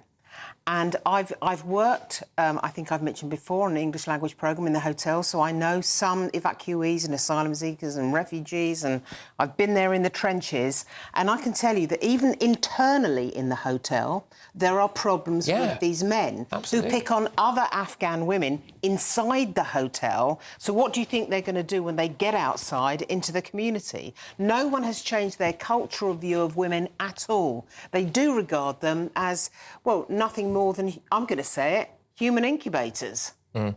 Benjamin, what's it going to take for people on the left to wake up and realise that actually we are importing scores of sex offenders? But I think that's a pretty unpleasant way to look at it, because... More unpleasant than the sex offences? Because, well, hang on, the question is, you can take the fact, the unacceptable fact that there were... So in these figures, there were 43 Afghans who committed sex offences. There are about 85,000 Afghans in this country. And so why should those other 85,000 people face a consequence? So 14% of all sex offences over the period that study looked at there were committed by foreign nationals. So obviously the Afghans, I suppose... There are millions and millions of foreign nationals. But hang on, there are facts and data that shows a disproportionality 14% of all sex offences of people from certain countries to commit sexual offences. But my question is, what do you do do with that information. Stop the people coming in the first place. But I don't think that is right. I think people... Well, you think it's OK to import in sex Afghanistan, offenders? the country that you're talking about, people that put their lives on the line with our troops and with allied forces should not be blocked just because someone else is a sex offender. OK. So let's be very clear about the Afghans we brought in, and we didn't do a 100% successful job, but there were the interpreters and there were the triples who helped our soldiers in Afghanistan. They were evacuated. That means they had passports and indefinite But the argument goes here... Benjamin, can I just change the context of the conversation? Guys, can I just change the context of the conversation? Do you have a mother, a sister or a best friend that's a female? No. Right, you don't at all. So maybe you don't have, you know, as much regard as I do as a father of 3 daughters for the safety of women in society. All I'm going to suggest to you, Benjamin, if you did have a mother or a sister or a friend that was a female that had been raped by someone that had come here on a boat from Afghanistan, Syria or Iran or Iraq, etc., given their higher propensity to commit sexual offences, you would have a very, very different point of view. I think you're better. I think you're better than making that personal. We're talking about facts. We're talking about facts. The people you're talking about, Benjamin, they are the people that assisted the military are evacuees. The problem is that in recent years we've got the people who came over on the boats. They are largely undocumented. We do not know where they have come from, and we do not know what they did, coupled with the fact that they have a very different cultural outlook. The slight concern I've got with this is that actually those figures that we've just rattled off there about the sex offences side of it, it's not just illegal immigrants, so it's foreign nationals. So it's people that potentially have come here on a visa as well. So these are legal immigrants as well. And does this not concern you maybe that we are importing this level of not just sex offences, to be fair, but I mean we saw that like criminal damage up 105% amongst that cohort of people. Robberies was up as well, I think it was, as well as violent offences were all up. But you've only got to look at Sarah Sharif, the little girl that was killed by her family. But isn't the whole problem, though, Benjamin, that the people on your side of the argument think that liberalism is more important than the dignity and the sexual depravity that is played upon with regard to women in this country? Let's give Benjamin a bit of time here. First of all, there are more than enough white British men who commit sex crimes and have appalling attitudes to women and get away with it all too often. We've had endless stories in recent years of the Me Too movement. So the idea to other these people as though they have some unique moral failing that we don't, I think is wrong. But do you think the second point is that it's legitimate to say this is a concern, quite obviously. But the question is, what do you do with that concern? Because if you're saying that we shouldn't let anybody in from those countries because of 43 people out of 85,000, I think that is the wrong way for us to behave as a country. I wonder if we could start by being honest about it. You see, this is the thing that, for too long, you made a point at the start there, Russell, about how difficult it was to get this data. I mean, we submitted FOI request after FOI request, and we were told, by the way, this is under the Tories, we were told that it would take too much manpower to get this information. And they don't record it. And now what's happening is that the information is starting to come out because so many people were hammering it, and it's emerging why they didn't want to tell us, isn't it? Yep. That's exactly what's happening. And now, of course, although I'm aghast, frankly, that anybody on any side of the political spectrum can defend what is happening here. This is not just 43 Afghanis. We know that there is a higher propensity for some people from some countries to commit sexual offences. It's in the data. It is simply a matter of fact. To, you know, the whataboutery, Benjamin, insofar as, well, white men commit sexual offences as well, that doesn't cut it in this argument. We know doesn't that. cut it. And I'm a woman, and I think since my early 20s I've had to deal with this on a very frequent basis in the workplace and personally.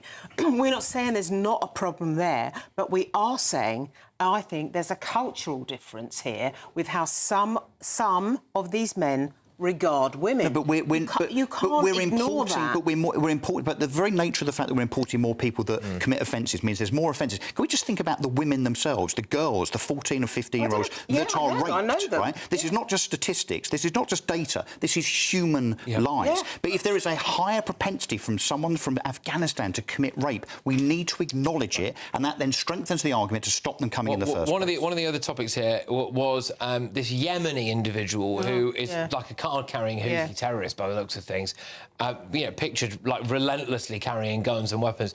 The reason why that was brought to the attention of authorities was because he had a prominent social media profile, as so many of them do on TikTok, and he was putting videos up, and then he put videos up of himself in RAF Wethersfield, which is one of these bases, and that meant that some people then looked back at his other content, and they realised that he was a Houthi terrorist.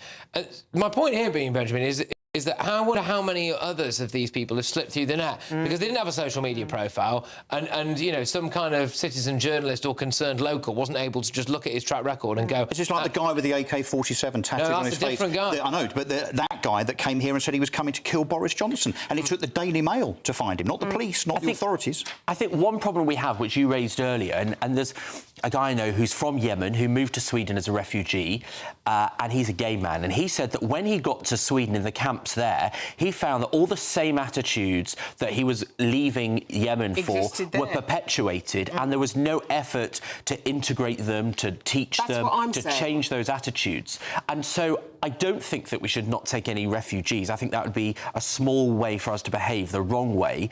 But what I do think is a massive failing is that we make no effort to change these people, to integrate them, to let them learn, which clearly is possible. And some of them you've got to bounce back. No, but where we start is the fact that we've got to stop believing that everybody that comes over on a boat in particular, 50,000 people a year now, mainly men, hardly ever a woman or a child, that they claim asylum. Do we really believe that they are genuinely fleeing from persecution? Of course they're not. They're here with their hand out. They are economic migrants. They're not fleeing persecution. Well, if they're coming from Afghanistan, there's quite, and I was in Afghanistan a couple of weeks ago, there's quite a real chance that they've fled the situation in the last couple of years. One of the things I will say is people talk to us a huge amount, don't they, about, like, oh, my gosh, the worst thing that could possibly happen in Britain is that we see the rise of the far right. We've got this massive far right presence, And then you see cases like the bloke who was actually also from Afghanistan, who acted and lived as a tourist in 3 separate European countries, posing next to the Colosseum, comes to Britain, claims asylum. We bump him into a migrant hotel in Scotland, and within days, he rapes a 15-year-old girl within yards of the migrant hotel that we're... That is radicalising stuff. That is radicalising stuff, isn't it? But have we forgotten this is why the migrant hotel protest started, because of Epping, because someone had been in this country for less than a week, was charged with not 1, not 2, but 3 sexual offences. We've seen the same in Barbican. There are only, I think it's 40 migrants in that hotel in the Barbican. Between them, they've been charged with 91 offences. I mean, come on. Can we be real about this? They're obviously alleged and will go to court, but we know all that, so yeah. The problem is with young men between 25, say, and 35. That's the problem. And there's a reason... No, women don't get on the boats. I mean, the people that should be coming out of Afghanistan are women. That's who we should be helping. And if these people are fleeing persecution, why are they leaving their women and children behind? All right, well, look, final word to you on this, Benjamin, because it is an everyday thing. I know I bang on about it a lot, but it is because I think it's the most important issue facing Britain at the minute. But, every day we're getting more and more of these stats. And, do you think that people on the left might start to turn around and think, well, actually... maybe this is bad. Maybe refugees aren't all welcome here. But I think, it should be easier to get rid of people that behave in this way because they get all sorts of appeals. That is fair. But the idea that we shouldn't take people from places like Sudan or Yemen or Afghanistan, which have had appalling situations, I think would be wrong. For example, we've taken 200 gay people from Afghanistan, people that would have quite obviously been murdered when the Taliban took back control. That is an attitude we should be proud of. OK. I did chuckle, actually, a bit at a BBC article today where they did it about how everyone in these migrant hotels is now living in fear and all that stuff. Well, not enough fear to stop people coming across the channel, of course, but also the other thing is they spoke to a woman from Tanzania about how she was fleeing, but Tanzania is not at war and is considered a very popular tourist destination. I think people go on holiday to Tanzania, don't they? Yeah, they do. Yeah, no, it's... but I go on holiday to Afghanistan and Syria. Yeah. But it's a luxury holiday destination. But obviously we'll give her asylum, won't we? Because why not? Anyway, look, loads more coming your way. A really big development on the front of the Daily Telegraph about Angela Rayner's living situation. So... get ready for that. But, of course, it's the final week to see how you could, no pun intended, by the way, Angela, live mortgage or rent-free with an additional £5,000 in your bank account. Here's how you can be in it to win it.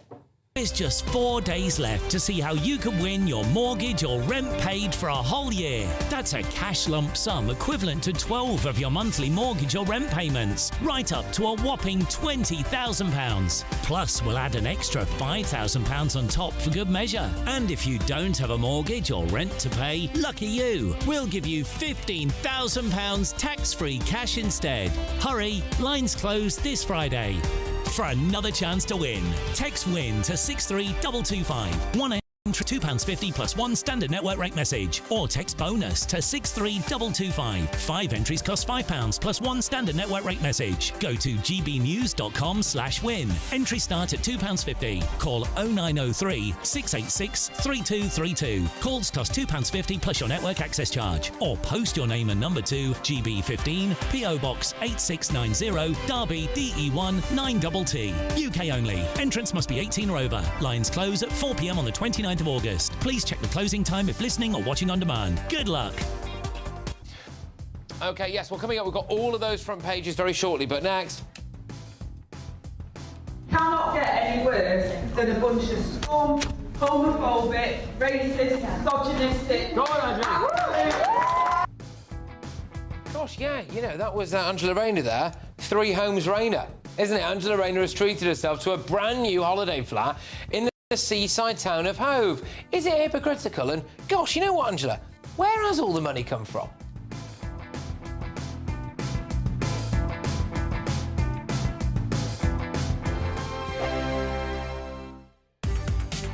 From the school run to the home run, watch a new show for all of Britain. He can say whatever he wants. A straight-talking show where all voices are heard.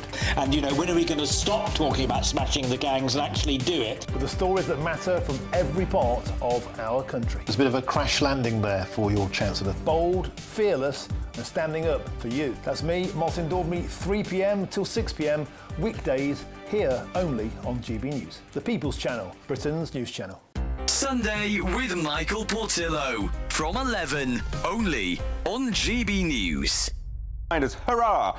If you want violence, death, more drugs, extremely unpleasant men behaving very badly, this is what you go to the ballet for.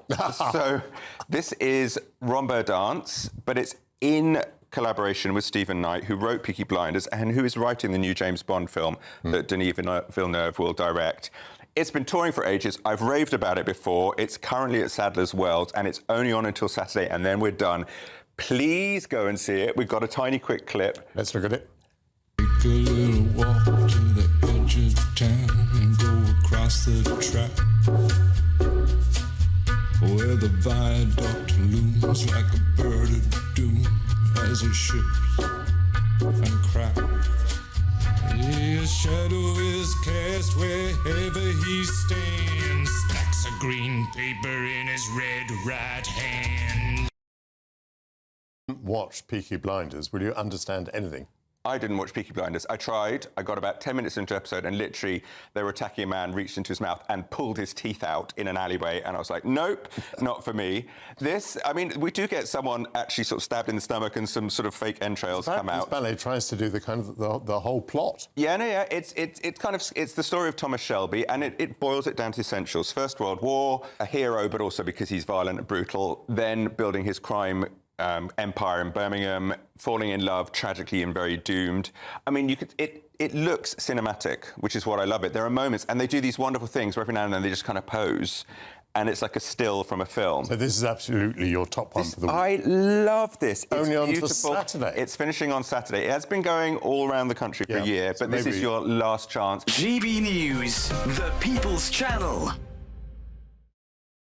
Westminster's full of talk, but out here, it's the real world.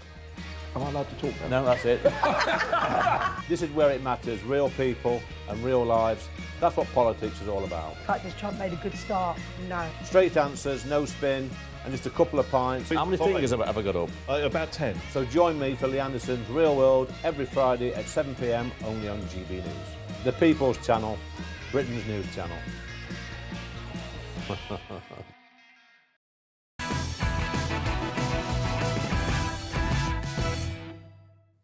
Welcome back to Patrick Christys tonight. All of tomorrow's newspapers coming your way shortly. But first, Angela Rayner is facing a fresh backlash after splashing out, well, depending on what report you read, between 700 and 800,000 on a luxury flat in Hove in East Sussex.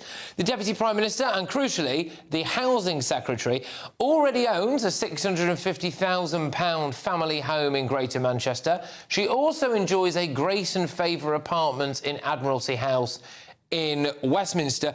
Also, just according to what I'm reading on the front page currently on the Daily Telegraph, she apparently had another flat in London, which she classed as her second home, before she moved into Admiralty House. So she was very nearly 4 homes, Rayner, by the looks of things. Anyway, the council tax bill for that London flat is being picked up by you, the taxpayer, because it's classed as a second home, even though her so-called primary residence is nearly 200 miles away from her office in London. At the same time, her own housing department has backed rules allowing councils to double council tax bills on second homes. Rules designed to help locals priced out of tourist hotspots by people just like her. On top of that, Labour are mulling over an annual property tax, and some Labour councils are even looking at banning second home purchases altogether. Oh, and that's before we started talking about capital gains on properties and all of that jazz. So is Angela Rayner just part of the problem? Really? Reports say that she fully complies with tax obligations for all properties, and a source also confirmed that she is paying or is liable for the second home council tax premium of the Hove apartment. The Housing Secretary is building a property portfolio, it would seem, while ordinary Brits are struggling to just buy one. Well, I'm joined now by the editorial director at GBNews, Adam Cherry. Adam, thank you very much. Great to see you again, mate. First things first, how on earth can she afford all this? I mean, that is an interesting question, isn't it? I mean, she's not on pennies as the Deputy Prime Minister. She's on, what, 159 grand? It will have gone up quite substantially in the last year. But nonetheless, she is building quite the portfolio. I just want to home in actually on the specific, because I'd imagine there's going to be a lot of commentary on this from the sort of centre-left commentariat who will say that, look, her private tax affairs are her own business. She's followed the letter of the law. And, well, fine, that may be true. I mean, there are some questions which maybe we'll dig into, but the broader principle is that this Labour government is sort of ideologically opposed to this in quite a strong way. So it's worth bearing in mind, this is what Matthew Pennycook, who's the housing minister, one of Angela Rayner's juniors in the housing department, said recently. So he said, he was talking about the negative impact of excessive concentrations of short-term lets and second homes.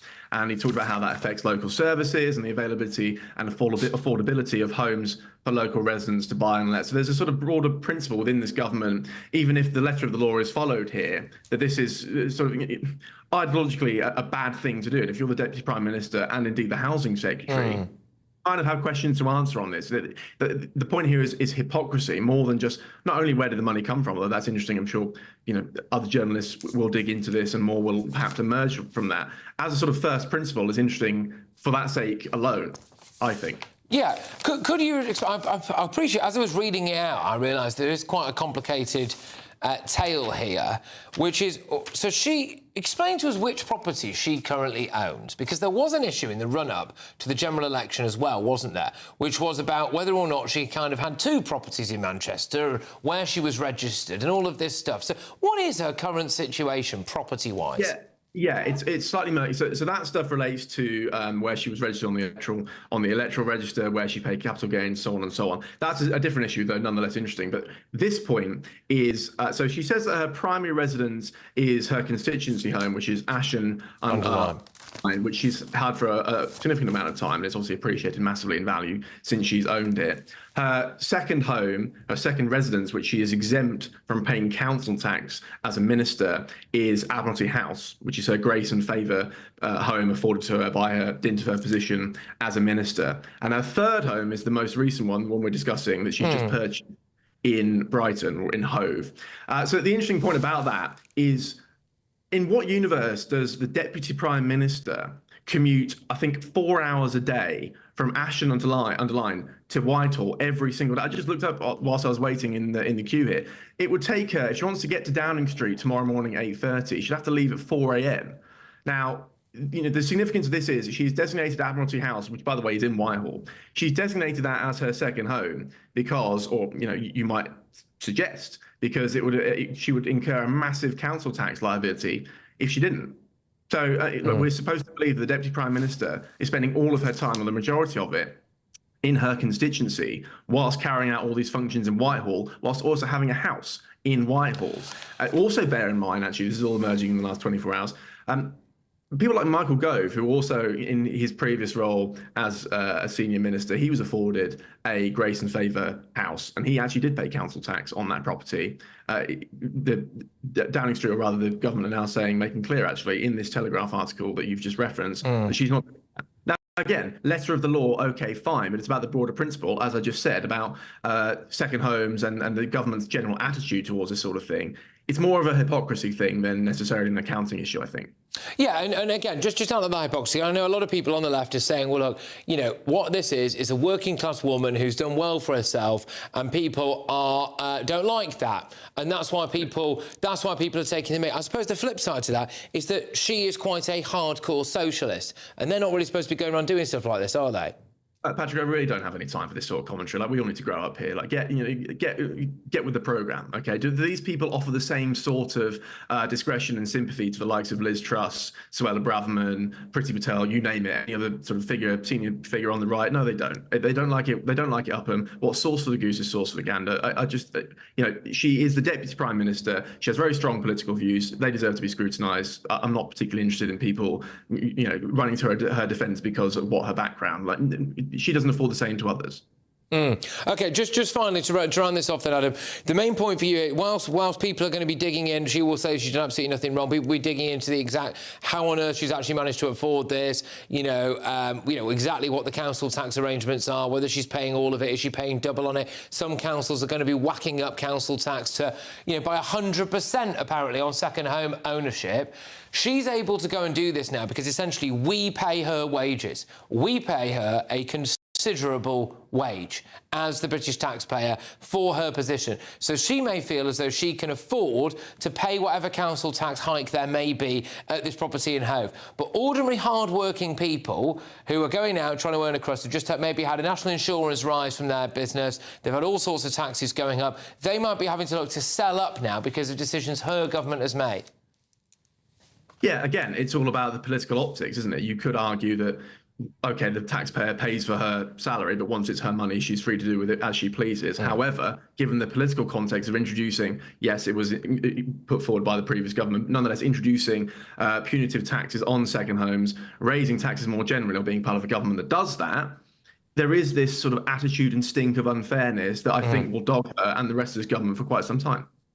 Yeah, well, there we go. Adam, thank you very much. Great stuff. That's Adam Cherry there, editorial director at Guido Fawkes. Right, what I will say again is, and I'm just going to read this from the Daily Telegraph quickly, because I think we probably have to. Mrs Rayner's allies say that she has paid her council tax in full on both her Ashton-under-Lyne home and this Hove flat, including the new second home premium. However, of course, the bill for Admiralty House, which was mentioned there, that grace and favour flat, is covered by you, the taxpayer. So watch this space. Coming up, though, what do you make of this? Wrote the plan with a rod and pint. 2029 now looks so right.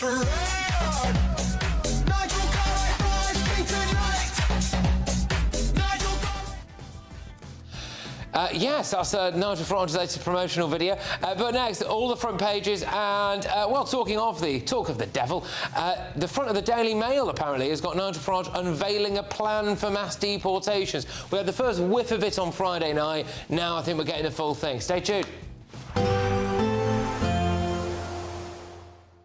I forecast a perfect holiday in the sun. Weather looking good then? For sure, and no worries about our travel insurance. All Clear Travel Insurance sponsors GBNews Travel Destinations Forecast. Hello. Well, there's plenty of sunshine across Europe and it's feeling hot too, but thunderstorms will be developing, especially midweek. So a bit breezy across parts of Madeira and the Canary Islands with showers here. Best of the sunshine really across much of Spain, but still showers will be bubbling up, especially across parts of Italy later and across Greece, but otherwise temperatures still up at around 29 to 30 degrees. Now showers will become more widespread into the week, but otherwise highs of 33. All Clear Travel Insurance sponsors GBNews Travel Destinations Forecast.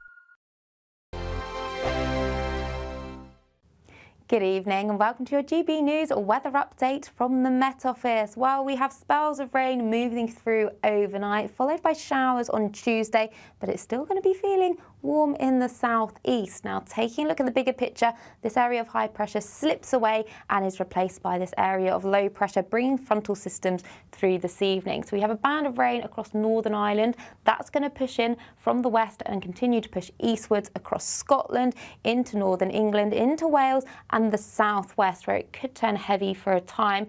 Dry still across the southeast, but otherwise still rather mild overnight temperatures around 16 or 17 degrees.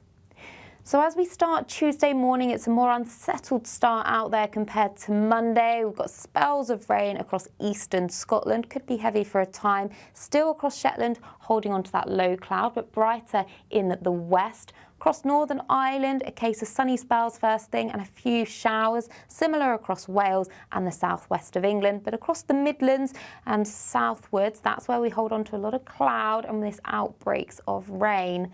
Now, this cloud and rain will continue to push its way eastwards through the morning. It generally starts easing and fragmenting, so not bringing too much in terms of rainfall across the southeast. In fact, it'll actually turn much brighter into the afternoon with warm, sunny spells, but elsewhere it's a case of sunny spells and showers, mainly across Northern Ireland and Scotland. Feeling fresher here, temperatures around average, but in the southeast, highs of 26. Now, as we start Wednesday morning, a cooler start, but unsettled across Northern Ireland once again, with a band of rain clipping into western Scotland, into northern England, into Wales and the southwest of England. Could be heavy and thundery, and that theme continues on Thursday and Friday, with temperatures close to average around 21 to 22 degrees. You want to know what's really going on in the corridors of power? Labour don't know what to do with you half the time, and that makes you quite lethal in the chamber. Get behind the headlines with Chopper's Political Podcast. Join me, Christopher Hope, as I sit down with the great and the good of British politics. We'll see where this ruling takes us. These are the stories shaping our nation. Chopper's Political Podcast, available now on all platforms. Listen in and stay ahead. From the school run to the home run, watch a new show for all of Britain. So he can say whatever he wants. A straight talking show where all voices are heard. And, you know, when are we going to stop talking about smashing the gangs and actually do it? With the stories that matter from every part of our country. There's a bit of a crash landing there for your Chancellor. Bold, fearless and standing up for you. That's me, Martin Daubney, 3 p.m. till 6 p.m. weekdays, here only on GB News. The People's Channel, Britain's news channel.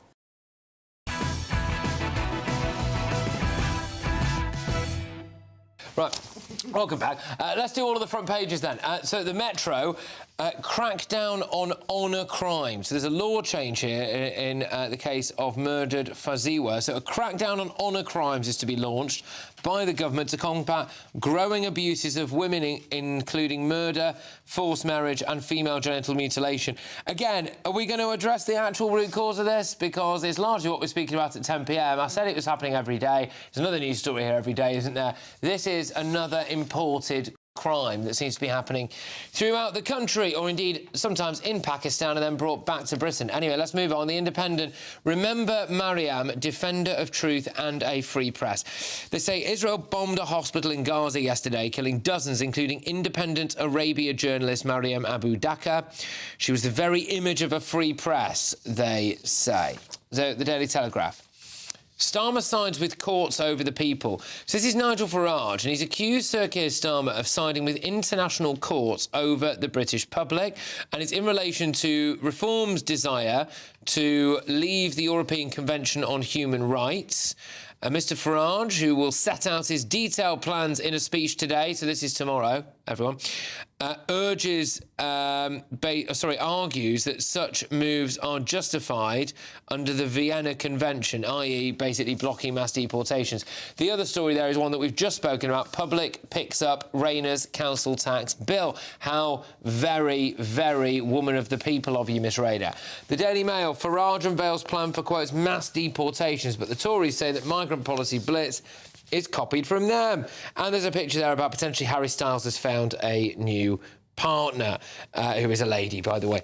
There we go. Anyway, so apparently in a major speech, let's just zone in on this, why not? This is Nigel Farage's mass deportation plan. Now, you might remember on Friday night, we got news that Nigel Farage and Reform were planning on doing 5 deportation flights a day, using the RAF if necessary, leaving the ECHR, potentially using the Ascension Islands as an offshoring base to process and then just deport people as well. And they were going to make it a criminal offence for anyone who's been deported from Britain to try to come back to Britain again. So that was the bones of their plan. It appears here, I mean, I'm finding this out for the first time with you, that he's going to meet on those bones in a speech tomorrow. I'll see what we can glean from the Mail's front page.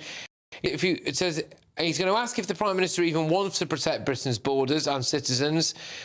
He says we're tied to outdated international treaties. He says that the pressure on the government to do more to tackle the crisis, there's record channel crossings. He's going to promise to sign returns deals with Afghanistan and Eritrea, but also house migrants in third countries like Rwanda and Albania and use British overseas territories in order to do it, like the Ascension Islands, as a last resort. Linda, your initial take on this? So the important thing here is that we deport people in seriously large numbers. Otherwise, it's not a deterrent. Now, that's what everyone says. That's what asylum seekers have said to me. And it's certainly what Border Force says. It's about the numbers. I'm not even sure that the Rwanda, as it was outlined when it was first put forward, would work, because the numbers, even if you've got a fully laden jet off the ground, are still too small. What Starmer is talking about, what Nigel Farage is talking about, are significant numbers. That would be make a material difference, and it would be a deterrent. Well, Russell, on this idea now that Sir Keir Starmer sides with international courts over the people, something that not a lot of people have picked up on, I don't think, is that by our calculations here, in the next couple of days, we should be getting the first people sent back to France under this returns agreement. Or something has gone terribly wrong with this deal, because they announced it on August the 6th. They had 3 days to tell France who they were sending back. Then there was 14 days for the French to decide to accept or reject those people, and for us to then be sent 50 more or so in return. Now, the Home Office put out a very interesting tweet yesterday saying that these people will be deported in the coming weeks. Well, they should be in the coming days, by our calculations. So something's gone wrong with this plan already. You know, is Keir Starmer really that weak? Is he on the side of international courts over the British people, do you think? Well, let's not forget that he was a human rights lawyer, a man that has previously made his living based on the European Convention of Human Rights being incorporated into the Human Rights Act in Britain. I mean, he's hardly likely to turn his back on it. If he was going to do the right thing in terms of now, getting rid of the ECHR and the ability, therefore, for these liberal lawyers to be able to basically run rings round us and government and Home Office and so on. If he was going to do that, he would have done it already. So I think Nigel Farage is absolutely right. I mean, it's very, very clear on the basis that Starmer insists on retaining the ECHR, that he is putting those international courts and indeed illegal migrants before British people. I've got to say, though, Patrick, it's pretty rich of the Conservatives now to be saying that this is something that Reform have stolen from them. I know we've said this time and time again, but whatever Kemi Badenoch says right now and the other members of her shadow cabinet in terms of getting rid of this problem, they had 14 years. Frankly, Kemi, we don't believe you anymore. Well, Nigel Farage, as far as I can tell, again, and this is on the front of the Daily Telegraph, there's a little bit more detail, I believe wants to make it impossible for anyone who enters Britain illegally to ever claim asylum and create a law that would mean that it would be illegal for the Home Secretary or immigration tribunals or higher courts of any jurisdiction to consider claims of people who've entered here illegally. Your views on that, Ben? Well, first of all, the number of people being deported has risen considerably in the last 12 months. The number of people in migrant hotels has fallen in the last 12 months. It's not. It has. No, it's not. The number of hotels has fallen. The number of people in them has risen. No, I think the number of people... Well, anyway, neither of us can check while we're here, so we'll just accept that. But what was the question? Well, look, do you agree with the idea that no one who comes here illegally should ever be allowed to claim asylum? Well, it's kind of... But the thing about what Nigel Farage is doing is that he can say anything and there are no consequences. So he could say, as he has, I'll sign return deals with Eritrea and Afghanistan. Well, you know, there's no evidence that he's capable of doing that. I'm sure he hasn't spoken to those governments. And so it's not serious. That's the problem with Nigel Farage. Quite like to see that video, inevitably, of Nigel Farage negotiating with the Taliban, to be fair. Talking of videos of Nigel Farage, talking of videos of him, there's a video that's gone viral. Nigel Farage has surprised his followers with an unusual performance, or at least an AI-generated version of one. Wrote the plan with a rod and pint. 2029 now looks so right.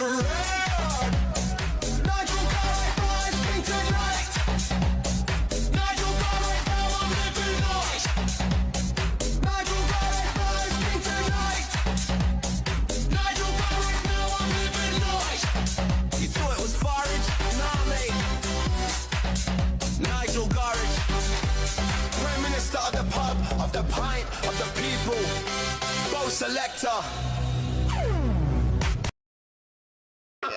I might make that my ringtone, actually, I think, on my phone before I leave here. I think he'd love that, actually, Nigel. I think he'd be very flattered by it. He put it out, right? He put it out, yeah. So just a bit of There you fun. go, yeah. Anyway, all right, OK, well, look, coming up, we've still got more front pages for you in the Daily Express. Robotic surgery revolution to help cut the NHS waiting list. Stay tuned.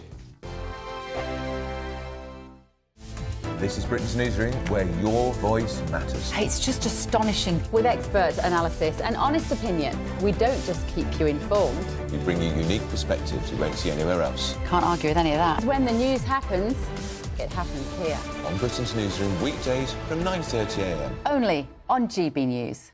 Sunday with Michael Portillo from 11, only on GB News.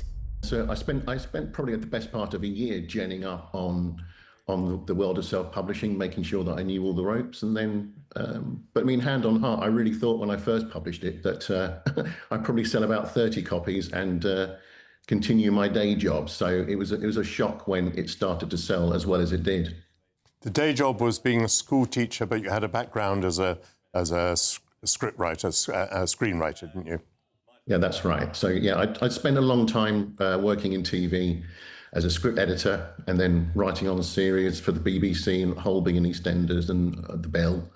And then thought I'd change tact, go and be a secondary school teacher for a while, and just, I suppose, write a book and see what happened. And that was 5 years ago, and sort of haven't looked back since.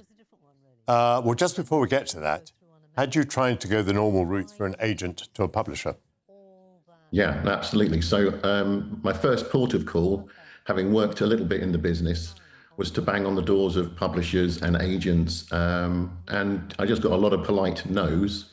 And I guess then I came across an article about self-publishing and thought, well, this is probably my last chance. So why not publish it and see let the readers decide whether they want to read my books. And yeah, luckily for me, they did. Tell me a little bit about the agent system. I mean, for regular publishing or physical books, you pretty much have to go through an agent, don't you? And they have somewhat limited capacity. Is that not so? Yeah, no, absolutely. So, you need a literary agent to represent you before you can even really knock on the door of a publisher with their help to try and get your book launched. GB News, the People's Channel. 5 hosts, 5 opinions, 5 fearless debates, 5 unfiltered takes on the day's news. 5 reasons not to be anywhere else on Saturday night. This is the Saturday 5. You got me. You got me good there. Britain's biggest Saturday night TV show. It's not a bad brand. Yeah. Uncensored. Very, very racy tonight. On the unpredictable. What did she say? Can you translate it for us? And always entertaining. And how can a country go from being led by William Wallace Saturday nights from 6 p.m. only on GB News, the People's Channel. Britain's news channel. You're going to want to stay tuned, trust me.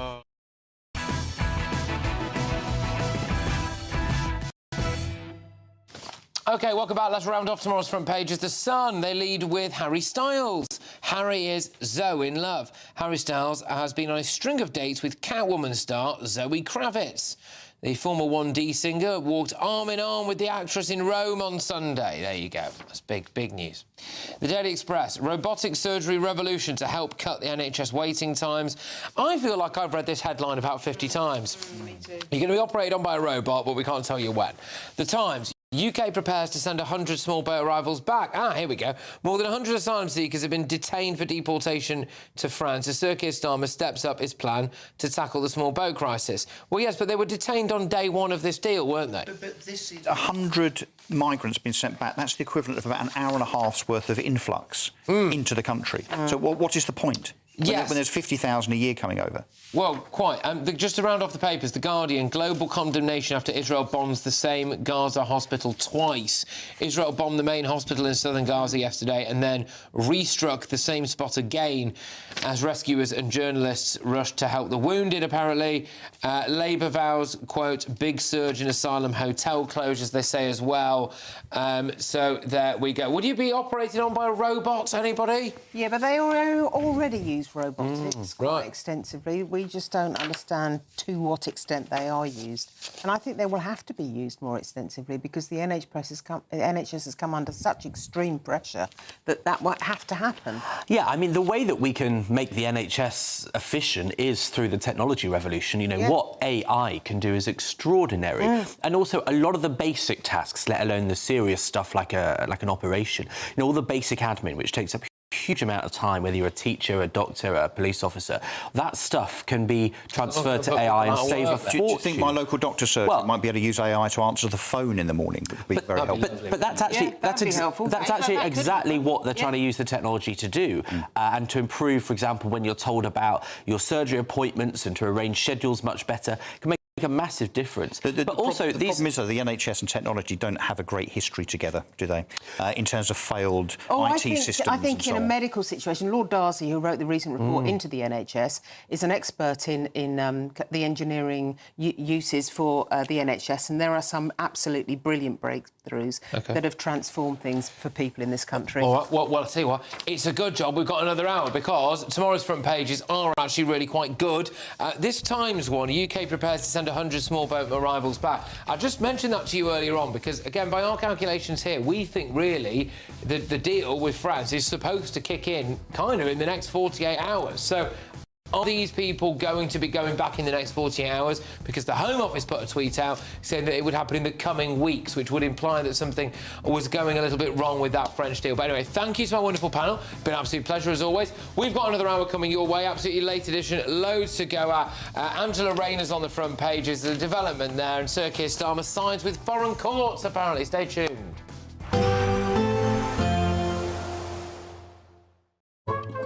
Today's outlook: cool, calm and completely horizontal. Boxed Aircon sponsors the weather on GB News. Good evening and welcome to your GB News weather update from the Met Office. Well, we have spells of rain moving through overnight, followed by showers on Tuesday, but it's still going to be feeling warm in the southeast. Now, taking a look at the bigger picture, this area of high pressure slips away and is replaced by this area of low pressure, bringing frontal systems through this evening. So we have a band of rain across Northern Ireland. That's going to push in from the west and continue to push eastwards across Scotland, into northern England, into Wales and the southwest, where it could turn heavy for a time. Dry still across the southeast, but otherwise still rather mild overnight temperatures around 16 or 17 degrees. So as we start Tuesday morning, it's a more unsettled start out there compared to Monday. We've got spells of rain across eastern Scotland, could be heavy for a time. Still across Shetland, holding on to that low cloud, but brighter in the west. Across Northern Ireland, a case of sunny spells first thing and a few showers, similar across Wales and the southwest of England. But across the Midlands and southwards, that's where we hold on to a lot of cloud and this outbreaks of rain. Now, this cloud and rain will continue to push its way eastwards through the morning. It generally starts easing and fragmenting, so not bringing too much in terms of rainfall across the southeast. In fact, it'll actually turn much brighter into the afternoon with warm, sunny spells. But elsewhere, it's a case of sunny spells and showers, mainly across Northern Ireland and Scotland. Feeling fresher here, temperatures around average, but in the southeast, highs of 26. Now, as we start Wednesday, Wednesday morning, a cooler start, but unsettled across Northern Ireland once again, with a band of rain clipping into western Scotland, into northern England, into Wales and the southwest of England. Could be heavy and thundery, and that theme continues on Thursday and Friday, with temperatures close to average, around 21 to 22 degrees. Today's outlook: cool, calm and completely horizontal. Boxed Aircon sponsors the weather on GB News. Get ready for mass deportations, not now, but under a reform government. Tomorrow, it's on the front pages, Nigel Farage will be unveiling his deportation plan. On the front of tomorrow's Times, though, it's quite an interesting story. Sir Keir Starmer is running out of time to get this French deportations deal, quite literally, off the ground. There's an article here that says he's preparing to deport 100 people. But when, though, Sir Keir Starmer? Because that deal is up, I think, in a couple of days. Angela Rayner's made the front pages as well. How many homes has she got now? Stay tuned. It's the final week to see how you could win your mortgage or rent paid for a whole year. That's a cash lump sum equivalent to 12 of your monthly mortgage or rent payments, right up to a whopping £20,000. Plus, we'll add an extra £5,000 on top for good measure. Make sure you don't miss out as lines close on the 29th of August. For another chance to win, text WIN to 63225. One entry costs £2.50 plus one standard network rate message. Or text BONUS to 63225. 5 entries cost £5 plus one standard network rate message. Go to gbnews.com/win. Entry start at £2.50. Call 0903 686 3232. Calls cost £2.50 plus your network access charge. Or post your name and number to GB15 PO Box 8690 Derby DE1 9TT. UK only. Entrance must be 18 or over. Lines close at 4 p.m. on the 29th of August. Please check the closing time if listening or watching on demand. Good luck. From the school run to the home run, watch a new show for all of Britain. He can say whatever he wants. A straight talking show where all voices are heard. And, you know, when are we going to stop talking about smashing the gangs and actually do it? With the stories that matter from every part of our country. There's a bit of a crash landing there for your Chancellor. Bold, fearless and standing up for you. That's me, Martin Daubney, 3 p.m. till 6 p.m. weekdays, here only on GB News. The People's Channel, Britain's news channel. This is Britain's Newsroom, where your voice matters. It's just astonishing. With expert analysis and honest opinion, we don't just keep you informed. We bring you unique perspectives you won't see anywhere else. Can't argue with any of that. When the news happens, it happens here. On Britain's Newsroom, weekdays from 9:30 a.m. Only on GB News. Westminster's full of talk, but out here, it's the real world. Am I allowed to talk then? No, that's it. This is where it matters, real people and real lives. That's what politics is all about. The fact is Trump made a good start. No. Straight answers, no spin, and just a couple of pints. How many fingers have I got up? About 10. So join me for Lee Anderson's Real World every Friday at 7 p.m. only on GB News. The People's Channel, Britain's news channel. Westminster, the ultimate clique. And you're fighting like rats in a sack. But here on the Camilla Tominey Show, we ask the questions the establishment media is too scared to ask. OK, let me ask you a straight question, because I know you're a straight-talking politician. Whether it's net zero, illegal immigration or law and order, nothing is off limits. You had the power then. Yeah, as I and say, now you've lost it. That's the Camilla Tominey Show, a politics show that's fearless. But no, let me finish my question if you don't mind, because it is my show. Sundays at 9:30, only on GB News, the People's Channel, Britain's news channel.